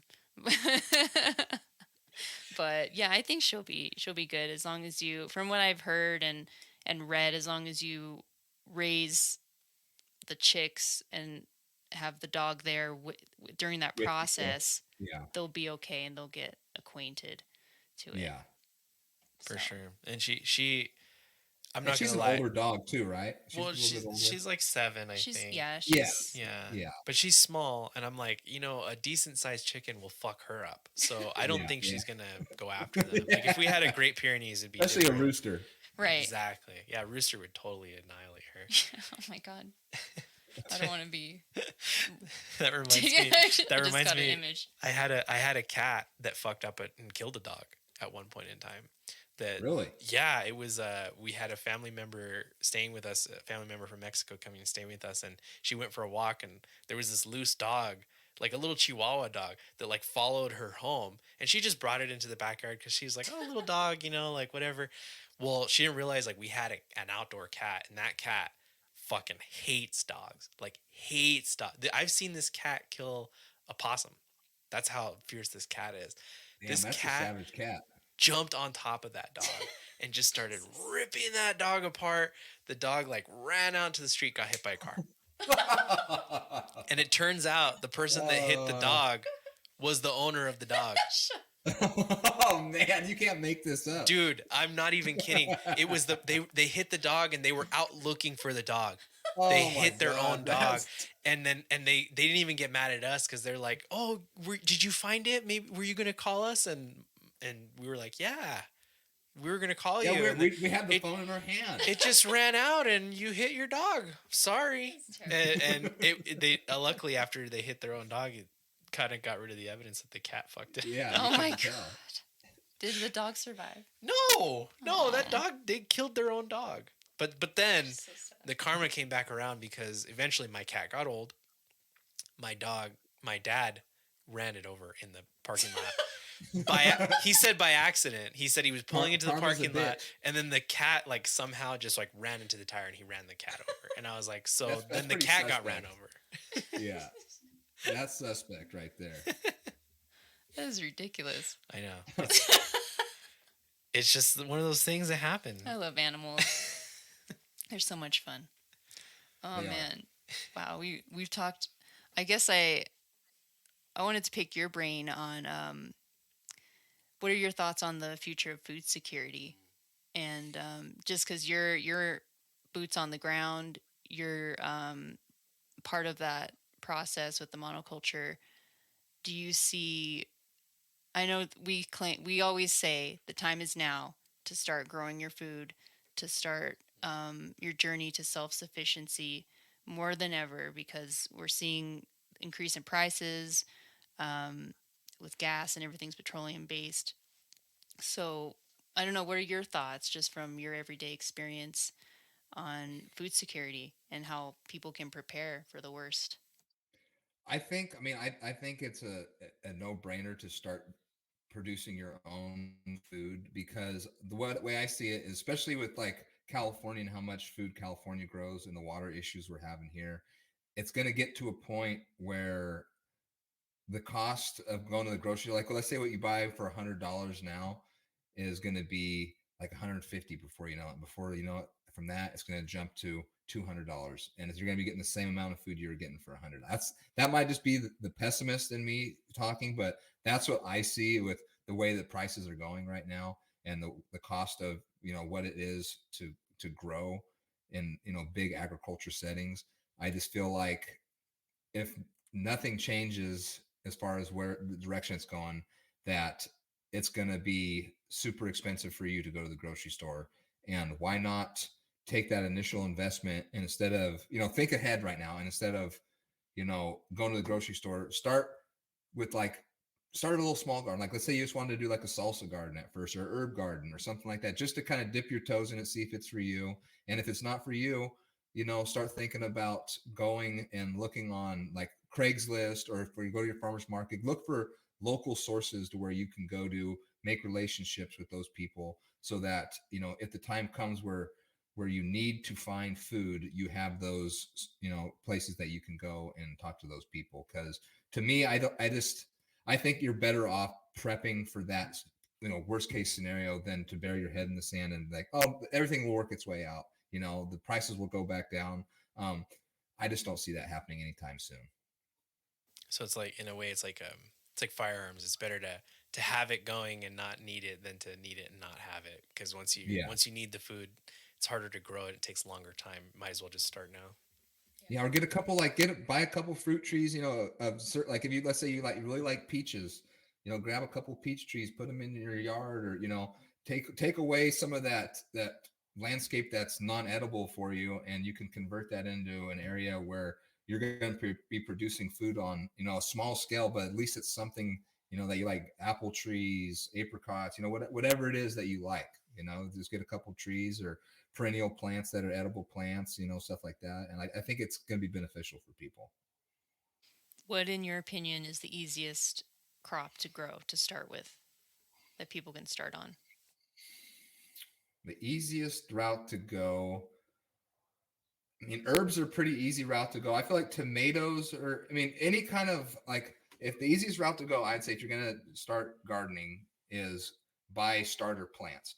Don't start out doing seeds right away, because that's just an extra step that you have to do. Unless you just want to, dive all the way into it. Some people, that's what they want to do. They want to dive in, and just go for it all. But if you want to just kind of just gradually work your way in, I would start with starter plants, tomatoes, peppers, squashes, depending on where you're at, melons. I don't like, there's certain areas where you're not going to have the amount of time to grow melons. Like for you guys, I don't know if you'll have enough time to grow melons, because they take a long time to produce. Kind of the same with squashes and stuff like that. They can take a long time to produce, but You know, everybody says like, "Oh, I don't have a green thumb," but I think that's one of those things like that you can learn rather quickly, especially now with like there's so much DIY stuff you can go on the internet and find, you know, and it helps you out a lot. And I mean, I think anybody can learn how to grow their own food. It just depends on the scale you want to do it on. Like even with like the microgreens, that's a good route for people to go, or window seal herb garden, you know, that if you have a small space and you don't have a huge space to plant stuff, you can do stuff like that too. Yeah, the microgreens, depending on what you grow, talk about 2 3 days, and you feel like, oh my god, I have a green thumb, because they just come up quick. Like it's an Mm-hmm. easy like gratification if you want to go that route. And like you said, you can put them in the windowsill. You can grow them in a jar. Um, it is easy if you don't have a plot of land in the back and you have a balcony or just a little patio. You could totally do Mm-hmm. it. There's so much you can do. Yeah, and that's actually what we're going to talk about on our next Feed the Beauty panel is where do people get started? Because Mm-hmm. for us, we started in the city. We were 2 bedroom, 2 bathroom, townhome, very small backyard, very small patch of dirt in the backyard where you could grow. But we made it work. We had 2 composting trash cans that were regular sized trash cans. You had um, 2 or 3 different types of tomatoes, 2 types of tomatoes, jalapenos. We had sunflowers that grew taller than our roof. Like that's how big the sunflowers got. And that was by accident. We had squash that grew like literally by accident. We didn't plan it. It just kind of From your happened. compost pile. From well, Pretty, yeah, yeah, pretty much. pretty much. And the birds hanging around and just dropping seed off from the feeder. Okay. That's how the sunflowers came about. It was just, I noticed one day they were coming up, and I'm like, okay, let's just see what happens. Yeah, And it was amazing. and that people should never underestimate the application of birds. Adding Yeah. birds to your garden, because like you have a seed feeder going out right now. You're planning on putting another seed feeder. You have a sock for the other birds in the other tree. Birds will add so much to your garden, especially if you have like hummingbirds come in, where it's very rare here because we're in the winter time. Pollinators, yeah. Pollinators will come in, and Mm-hmm. if you have a neighbor with bees, like that helps.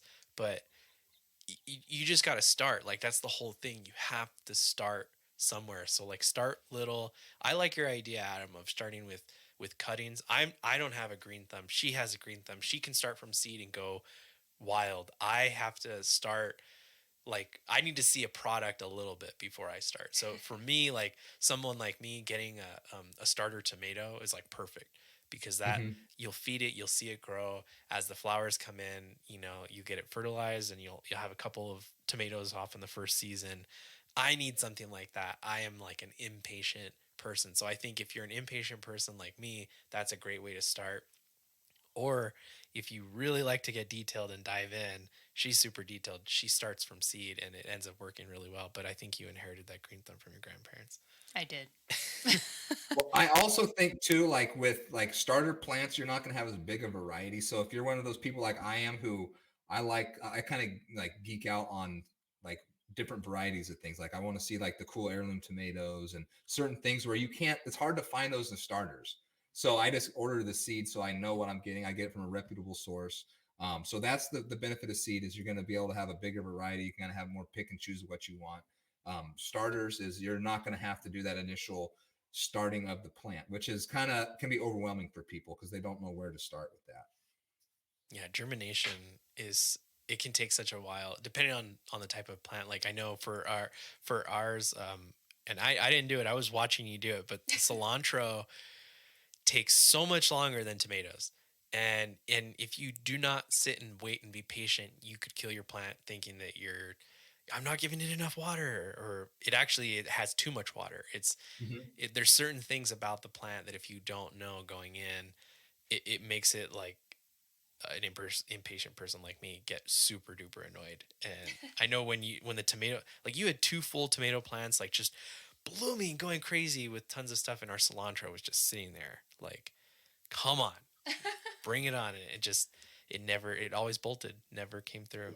It's too I think hot. you guys you'll probably have a better shot at cilantro you guys are now than I in agree. California. Yeah. I stopped growing cilantro just because it always bolted out and it drive me nuts. And because it gets so hot up here, like that's my major issue is how hot it gets. Like I have to like if it says plant in full sun, I plant in partial shade Yes. because and I try not to plant on the western facing side of my house because the afternoon sunlight is too much. Like Right. I'll have pretty much like the past 3 or 4 summers here, I've had like pretty much from I'd say early June through August, it's pretty much 100 plus the entire summer. And I don't ever remember it being that way. Like when I was a kid, I remember it getting like up to 113, 114, but it always jumped back down like to the low 90s after a couple of days of that. And now it's like it'll get to 100 and it'll stay like at 100, 106, 108, 110 pretty much all summer long. You might have a couple of days where it jumps into the high 90s, but it gets the heat's so much more intense here. I've had to change my growing techniques just because of that. Just too much Right. heat. Yeah, I remember experiencing that back in our old place. Just the heat is, oh my God, it's killer, and it just takes out your lettuce, your Hmm. cilantro, anything that's quick to bolt. It just Hmm. Broccoli. destroy broccoli, just Mm. destroys it. Yeah, now we're dealing with the cold. I don't think it gets too hot here in the summer. I think Like max maybe it'll hit the 90s, but it stays in Hmm. the 80s. for like a day or two, it might Right. hit a 90 If degree. it gets 90 there, I'm sure everybody's like, "Oh my god, this is miserably hot." Right. Yeah, everybody here complains that it's too hot when it hits 90. Like 80 to me is perfect, but 80 to them is like, oh God, we're sweating. Yeah, it's fine. I I did like because where we were at back in California, we were by a high school that, believe it or not, even though it was in Orange County, had an agricultural component to the high school, and so they actually had a little plot of land right next to it where they raised some cows, some goats, some pigs, I think some sheep, and it was part of Future Farmers of America. Mm. Um, every every summer there was the fair in the city that we were in, and they would bring the animals out so you could they would be judged and sold. You know, Yeah, basically, for slaughter. Yeah. it was a really fun thing. So I like having that here too because the kids here do that as well. Hmm. But for the kids that don't grow up in that area, where they're growing up in the city, they don't have hardly any programs like that. They're, pushed into like sports or they're pushed into clubs or things like that, but it doesn't have a real world component of agriculture and animal husbandry that I think is lost in every generation that's happened since like World War II. What Hmm. would you advise kids nowadays, like younger kids in high school, if they decided maybe I want to try farming, but their school and their community doesn't offer training like that? What would you advise them to do? Like how does one get into the business? How does one start out when they know nothing and there's not really like a college that teaches you permaculture? Yeah. So if you're going to a school like you're saying, there's a lot of schools, not so much anymore, but like from when we were kids, they'd have like an FFA, or you could do what's called 4-H, which is the same thing, which kind of introduce, and it's mostly like in agriculture communities that they'll have this, but they'll introduce you to agriculture that way, mostly through animals, like you were saying. So that's a good way. But if you don't have that, and you think that's kind of something you would like to get into, I mean, honestly, go online and watch some videos and then just start your own little garden and go from there. And if you like gardening, maybe try to find a job that's, in agriculture and see if you like that. And I would recommend, if you can find a job in agriculture that's like a small scale, almost like a farmer's market boutique kind of farm, that's a route to check it out and see if that's the route you want to go, or if you're, geared more towards wanting to do like the big ag side of things. So it just all depends on what you're passionate about. I'm a big proponent of, kids figuring out what they want to do later in life. Give them some time to figure it out. Maybe get like a vocational, just go to vocational school, get the job doing, be an electrician, plumber, welder, stuff like that, because those jobs are going to pay super well and they're going to be rewarding jobs, and you can stay out of debt. You don't have to be part of the system and get into debt. I think the school system that we were raised in has messed up so many people that it's you can see it like this. It's just we're just a bunch of like mindless drones now. And this is coming from somebody whose mom was a teacher. Both his sisters are teachers. I mean, I come from a line of a lot of teachers too. And you talk about having a hard conversation when you try telling them like the school system's fucked up people. And then they want to like, what are you talking about? I have one out of all of them. I've only convinced one that the school system's broken. And she's like, maybe I'll start my own school up and have like 12 to 15 students, which I'm like, yeah, you should do that. That would be because you got to think like instead of being part of this, government schooling system, you could start up a homeschool where you teach them, let's say, how to work on a farm or in the garden, like half the day spent, doing your classwork and the other half spent doing, projects, outdoor stuffs, something like that. Totally agree. Hands-on experience is everything, especially when you're young. And Mm-hmm. yeah, like the school system, what happens? We get to kindergarten and we're playing a little bit, doing crafts here and there, and then what is it? First, second grade is when they really come down on you and just take that child out of you when you're in middle school, and then you start getting into that factory mindset, of factory worker mindset, where you hear the bell, okay, you got to switch class, let's go to the next class, and it's just so I can't. I think I That's feel so like fucked up. they just take your critical thinking away. That's like the whole yes. concept of schooling, public schooling, is just to take your critical thinking away and make you, just that next person who's like you're saying, just listens for that work bell. Okay, I'm going to my job at 8 o'clock. I'll be home at 5, and I'll get home and have my food that's been in the microwave and in some plastic wrap, and then I'm going to watch some mindless TV and go to bed and do that all over again. And Right. if that's what you want to do, fine. But to me, that sounds like hell. Yeah. And some folks are fine with that and they Yeah. just accept it as this is how it is. And Hmm. that's cool, but there's so much more. There's Yeah, so for much more to sure. that. It sucks for people that are stuck in it. Yeah, it's I think part of what we're doing with this conversation and then with the panel, it's I'm hearing. I know you're probably hearing it too. But in emails, like people reach out, hey, thank you for putting this out there. It's really inspiring me to kind of make this own journey for myself, and Hmm. I love hearing that from people because to me that means the system is breaking, it's crumbling, and everybody's trying to get out. And the only ones that are still in it are the ones that just refuse to leave that system. Yes. And that's fine. We can build this parallel system that's going to be much better. There's going to be more freedom, there's going to be more community, and there's going to be more love and not fear that we constantly get bombarded with all the time, from news and like just hearing ads on the radio. Like it's ridiculous. Like there's like one radio station here and we leave it on whenever we leave our dog home, and it's just like you'll hear COVID stuff here and I'm like, what? Like there's no COVID here. What are you talking about? Like no one here is wearing a mask, no one here is treating any of that stuff. It's um it's just fear based to get us into that mindset we were talking about earlier, that if we're in fight or flight, they can tell us what to do and we'll just succumb to it. But now it's time to pick up and do what we need to do for ourselves. And I'm glad you came on to kind of give us pointers and help us out. I feel like this and then the panel are going to be the things that help both of us out the most in terms of getting out of the city mindset and embracing like the hard work and rural living and self-sufficiency. So thank you for all that, Adam. I really appreciate it. Yeah, most definitely. Like my whole thing is I want to be solutions based. Like, don't get me wrong, I love talking conspiracy with people, and like there's just something about it. Like it's almost it's kind of like an entertainment thing in some way. You get to like spitball ideas off with one another, and like, hey, you hear about this, you hear about that, and it's fun. But like what I like is solutions. I want to know what we're gonna do to fix that, or what can I do to have a community around me that not necessarily as a hive mind, just thinking all the same, but we work off of one another. We contribute like a real community should be.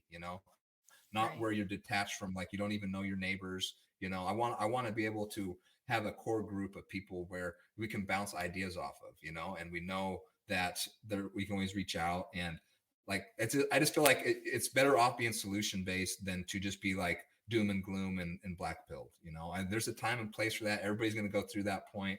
I went through that point, But now I've got to that point where like I still like talking about that stuff, but I'm more into like spirituality and solution based stuff.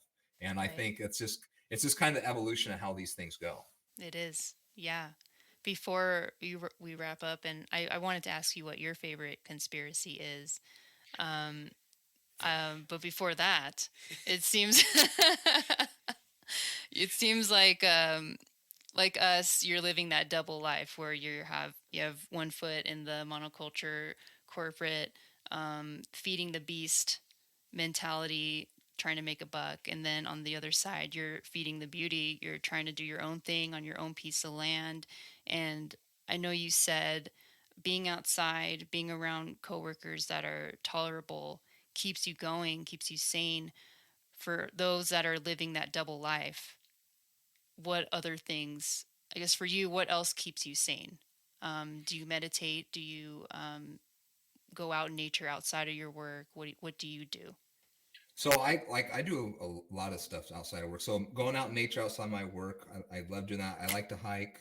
I like to hunt. I like to fish. I'm a big mountain biker. It's that's almost kind of like a meditative state when I'm mountain biking. It's kind of like running for people. You get in that mindset. So I like that because not only are you outside getting exercise, you get to take in all the beauty around, and you can get in that mindset if you need to. Like if you need to work something out, need some shit to work out, you can do it that way. I also do meditation. I try to do it twice a day, but to be realistic, I'm probably more of once a day, and that's usually in the evening before I go to bed. I like to do a little meditation, and I feel like it's done wonders for me. I used to be a super high stress, like anxiety level through the roof type of person, and I feel like through meditation has helped me with that a lot.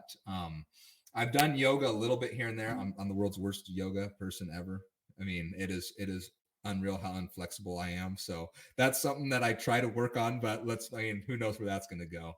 And then I also like to spend a lot of time with my dogs, doing stuff with them, taking them on hikes as well.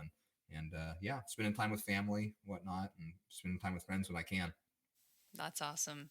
Yeah, my dog yesterday saved my life. Um, I was feeling kind of down with my grandpa being gone, and I was a little sad in the morning. And then she got up and came over to me, and I took her out, and she just looked at me like, let's just go for a walk. And so she took me, and we went. She took me for a walk, and totally cleared my head. And dogs are such a godsend. I'm so thankful for them, and yeah, that's how I keep saying, I love my I dog. always tell I always tell people like I don't know if I could ever not have a dog ever again. I mean, I've had one since I was a kid, and once I started getting them myself, it's like they're just such great companions. Like they bring me so much joy. Like a lot of people who don't have animals, they don't get that. They're like, it's just a dog. Or there's some people that have dogs. They're like, it's just a dog. If it, something happens to it, no big deal. I'm like, to me, something happens to my dogs, I'm going to be devastated. Or I'm going to be Right, pissed. right. And it's just to me they just bring me so much joy. Like I can't imagine ever not having animals ever again. I agree. I agree. I mean, I have him. Yeah. This is my big animal I'm right one of her here, animals. and then I got my little one. I love it. She picked me up at the Tractor Supply. Yeah, and in the parking lot too, right? Yeah, I was in a little box with other single men he and was in front. Yeah. He was in front of the Home Depot parking lot. with all the other Mexican guys. I can say that because I'm Mexican. they work. They work. Yeah. Oh man, that's awesome, Adam. So before we get to your songs, what is your favorite conspiracy? I mean, it depends on the day, to be honest with you. I right now, I mean, I've been pretty big in the simulation theory. I like looking into that one. I truly think, though, that it's kind of like what Sam says is it's what you want it to be. You manifest what your reality. So if you want it to be simulation, it's a simulation. If you want it to be flat Earth, it's flat Earth. Ball, it's a ball. To me, I look out and what's going on in the world, and I think, I have this feel of a simulation feel to it, and I don't really know like there's so many different theories on what the simulation is and who runs it and what it could be. But to me, that's just kind of where I'm leaning with that one right now. But I mean, it just depends on the day. I like all sorts of stuff. I like talking like I don't know if you guys ever heard of the book called Dope Inc. I've heard of that title, but I don't know what that's about. So it's pretty much about like how like Britain back when the opium wars, so like when they were in China with the opium wars, and they pretty much got everybody hooked on opium there, that they started up this network to pretty much be pushing drugs and policy throughout the world ever since then. So it goes through like how they pretty much have ran the world since like the early 1800s with the East India Company, and like it goes into like JFK assassination, and I mean it's like I can't recommend the book enough. It just kind of breaks down like how like money laundering works, and how pretty much everything like which I'm everybody that's in the conspiracies knows, like with Iran Contra and the funding of the Contras and bringing drugs into the United States, and it's just how this is a big old conglomerate of it's all based around illegal sales. Like look at prohibition, and that was about alcohol, but it was all about making sales. Like the Brofmans were in Canada at that time, and they'd sell their alcohol down to the United States. And I mean, that one's super interesting to me, like how the whole royal thing, the British have like pretty much ruled the world since who knows when. It just kind of depends on the day. To be honest with you, I go all over the place with my conspiracy. I don't really have like a favorite. It just kind of what tickles my fancy. Tataria is always a fun one, but sometimes I kind of get burned out on it. But that's always a fun one. I mean, like I said, it's all over the place. Of course. Yeah. I think for as of late, I'm on a Laurel Canyon That one's hippie good. movement kick. I'm And reading Chaos right now, which is really good. okay, I've heard of that one. And it's just wild. You read about the origins of the entertainment industry and just music and where it started, and to flash forward to today, and it's always been that way. It's I see it as a giant money laundering control mechanism is Yeah. all it is. And it's entertainment or not, I can't. It's hard for me to. We tried watching Sicario. We watched Sicario the other day, and it's just even in that movie, it's so in your face how the fucking CIA just Oh yeah. helps run these cartels, and they'll be put in different places in other countries and start wars just to Yeah. get money flowing again. It's so fucked up. It's annoying. Yeah, I it Yeah. can't. it's made me realize. I think like the major conspiracy for me that I've realized is like the number one thing behind everything is the people that are propped up as heroes, the ones that are wearing suits and ties, and they're propped up as authority figures and leaders. You want to know who the real gangsters are? It's them. It's Hmm. not Pablo Escobar. It's not Chapo. It's not the gangbangers in downtown LA, the Bloods, the Crip. Those are community organizations. They're fronts. They're fronts. The Yeah. people that are in charge are the ones that are on the news every day. That Yeah. you see their face, you hear their speeches. They're the ones behind everything. The biggest gangsters in the world wear suits and they come to you with a smile. Yeah. But they So get know how to play you.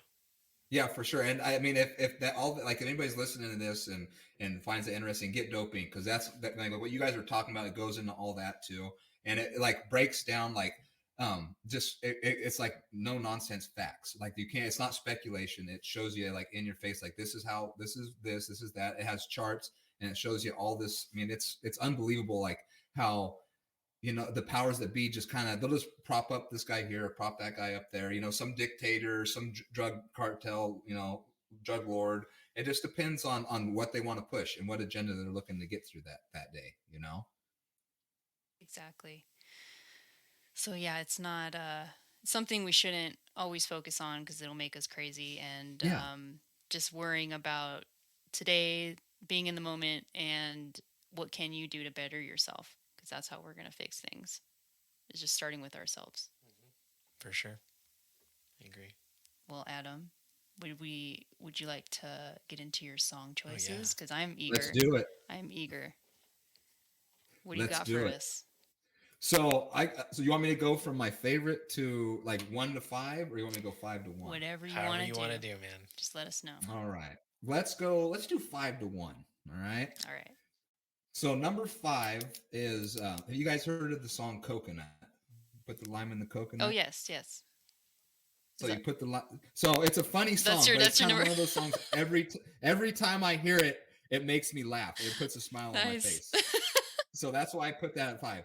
If anybody hasn't heard it, just put in Coconut. It's by I never knew who the guy who was. It's Harry Nilsson is the guy who sang. Okay, okay. But for some reason, like anytime I hear that song, it's a goofy song, but for some reason, I just always puts a smile on my face. So if I'm ever like in a really shitty mood, play that song, and I'm instantly, puts a smile on my face. Nice. I like it. So number 4 is Sublime Santeria.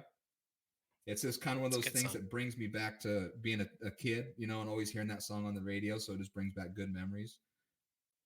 And then Nice. number 3 is have you guys heard of Tyler Childers? I've heard He's that I've name. heard of him. Yeah. Yeah. So that's number 3 was a song called Born Again, which is all about reincarnation. It's about this person or this being's life who starts out like as a Neanderthal and just keeps on getting reborn and reborn and reborn and reborn and reborn again. And it's not like your typical country song. It's actually got some depth to it, So it kind of makes you think, and it's just one of those songs like, yeah, because I totally believe in reincarnation. So it's just one of those things like it just always has resonated with me. So that's one to check out if people, are into country music. There's a lot of people that aren't, but it's not like your today's country music station country. Thank goodness. No Okay. Nashville country. No.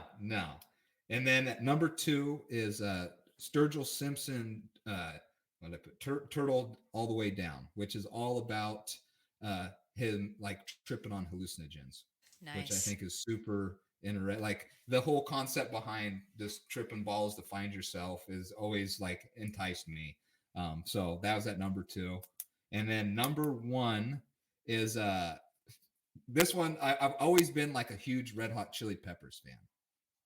Ever since I was super young, I've been a big fan, and when I started to get into conspiracies and waking up like the whole Laurel Canyon thing, you start looking into Red Hot Chili Peppers, and there's some shady shit that goes along with them, but they're still at my number 1, and my favorite song of theirs all time is called Wet Sand. Nice. Okay. I don't know if I know that song. Yeah, I'm not too. It was off like their Stadium Arcadium albums, like 2006, I want to say. Oh wow. So it's not like one of their big like number 1 hit songs, but it was one of those songs like it brings me back to a time when I was having a lot of fun and it just and during the summer always playing, and I've always loved the song since I've heard it. But then you start, like I said, you look at the Red Hot Chili Peppers now, and you kind of like, oh man, your childhood idols are kind of some shady motherfuckers at times. Right. Oh, yeah, man. I like a few of their songs. I don't know if you know the song Dosed. Yep, Dosed that'd be my number 2 on their songs. Yeah, I love Dosed. Awesome. Yeah, I was listening to that one yesterday and just listening to the lyrics, and I'm like, what is this song really about? Yeah. Yeah.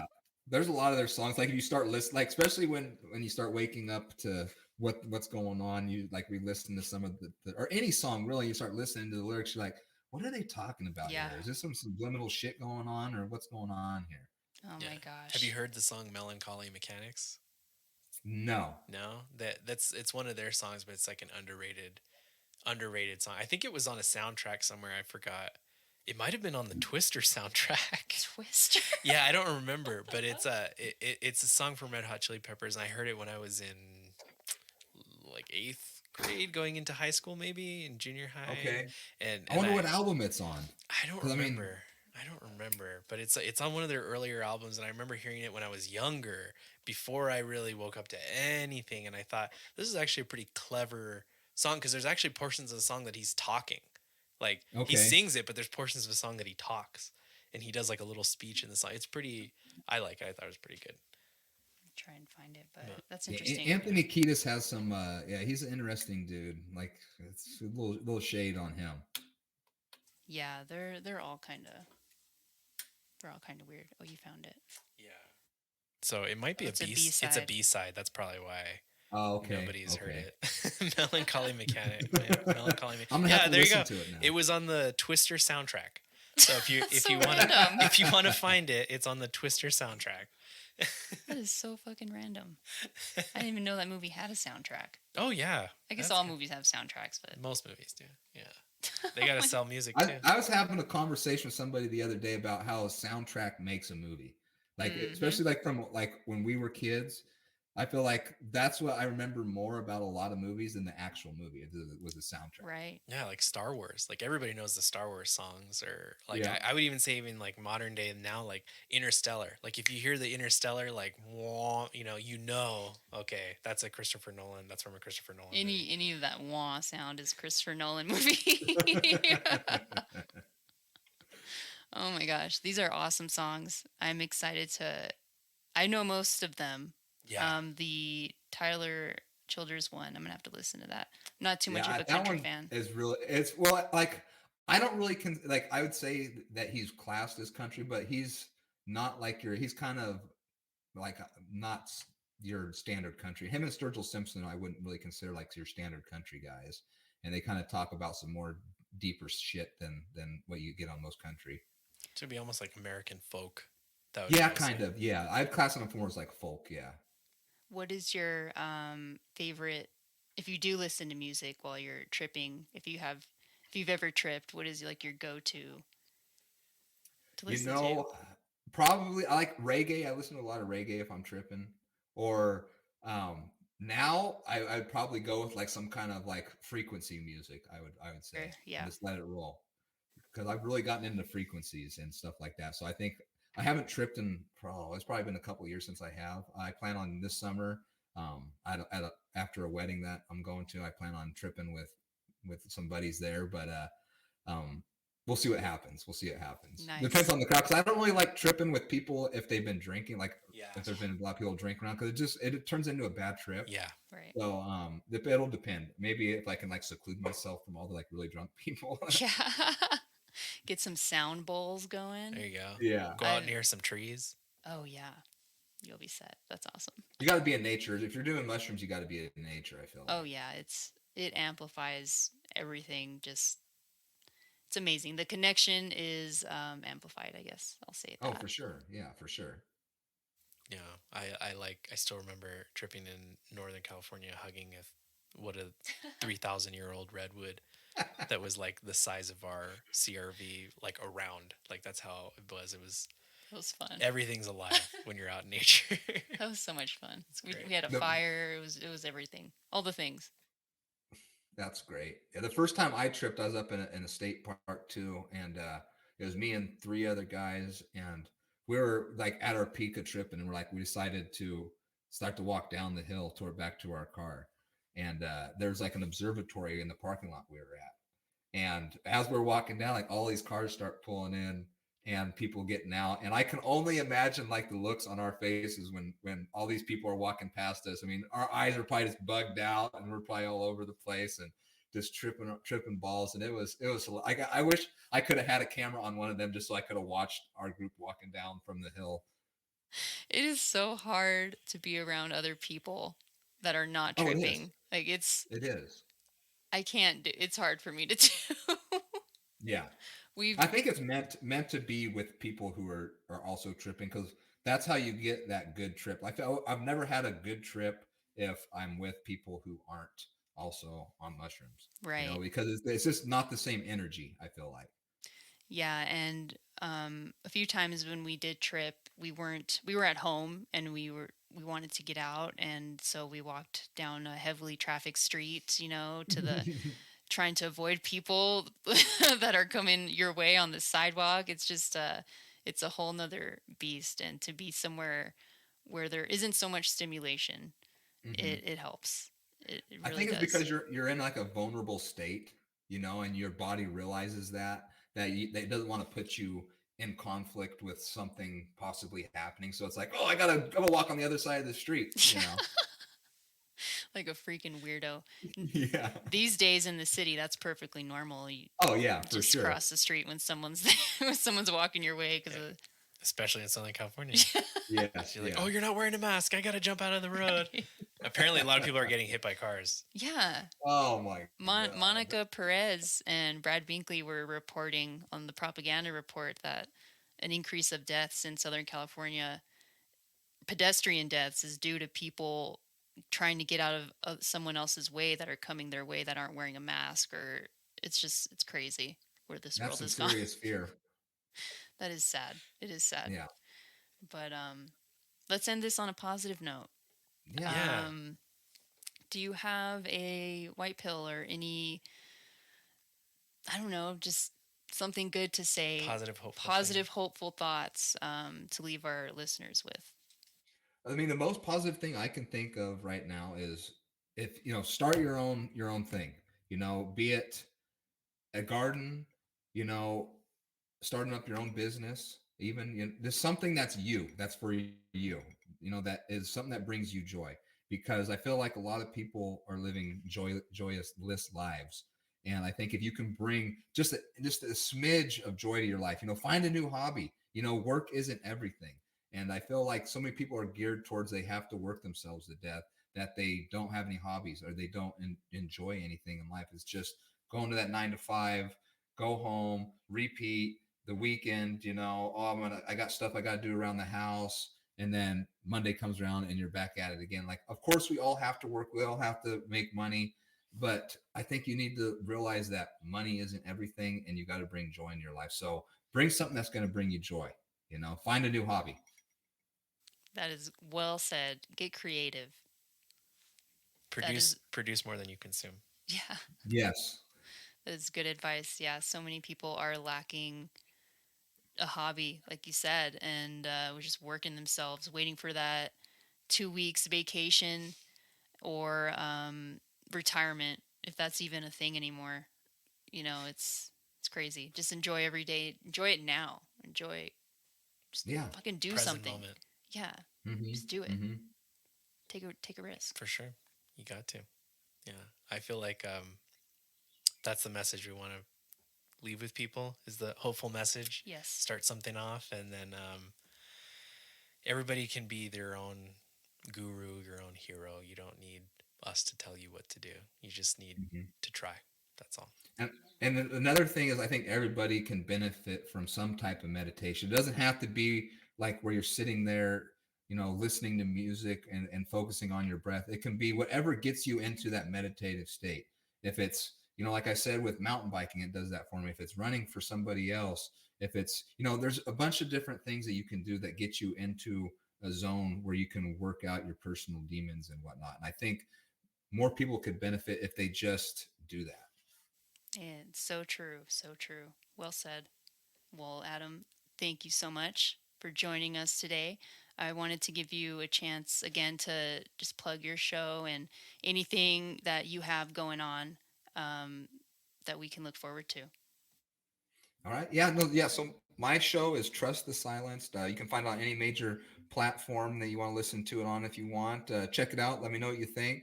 I'm kind of going to be switching gears a little bit on the type of shows I'm doing. Like I said, I want to kind of get away from the super conspiracy based stuff and do more like solutions and talking to people that have different perspectives on spirituality and the solutions that they think can fix where we are in this world.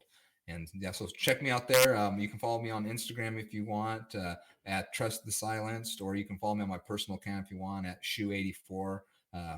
Whatever you guys want to do. Right on. And I know you're hanging around our Telegram and the Deborah Gets Red Pill Telegram. And Yes. yeah, and we both look forward to working with you more on our new project together. Yeah, it's all good things. All good things. We're gonna learn a lot, and thank you for everything you're teaching us and everybody that's part of the panel.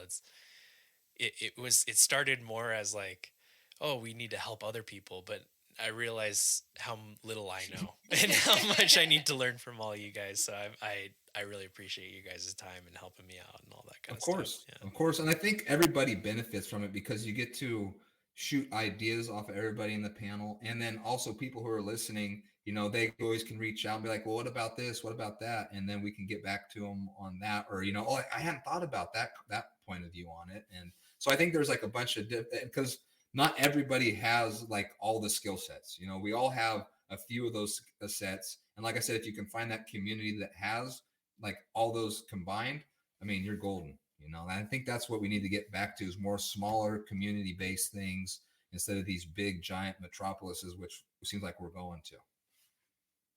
Yeah. No smart cities. The line has been drawn. Do you want to be a robot, or do you want to be a real person? A human. Exactly. Yeah, I want to be a person. I don't want to be a person. I want to be a human. A person is a legal fiction. Oh my gosh, gotta get all technical. Oh yeah, well today I identify as a leaf. Okay, well I'm a meat popsicle then. I'm gonna keep my mouth shut because it can get. Yeah, I got too many things running through my brain right now. Did you? You felt that too. I was like, okay, I'm gonna stop. Oh man, Adam. I felt that from both of you. Set yourself up. Yeah. You did it to yourself. Adam, this has been great. Thank you so much for your time and your friendship and all the knowledge that you bring to us. And yeah, no, go ahead. I had a lot of fun, and I appreciate you guys having me on. It was a blast. Yeah. We'll do it again. We're definitely gonna do it again. Definitely. Well, thank you, Adam. Thank you, everyone listening and watching on Rockfin. Until next time. Peace. Thank you for listening to the False Reality Check podcast. There's many ways to support us, but please subscribe to us on Rockfin. Yes, Rockfin is only $9.99 per month or $99 a year, and you get our premium content, our live streams, and other great content from the free thinking community, MMA, comedy, so much good stuff on there.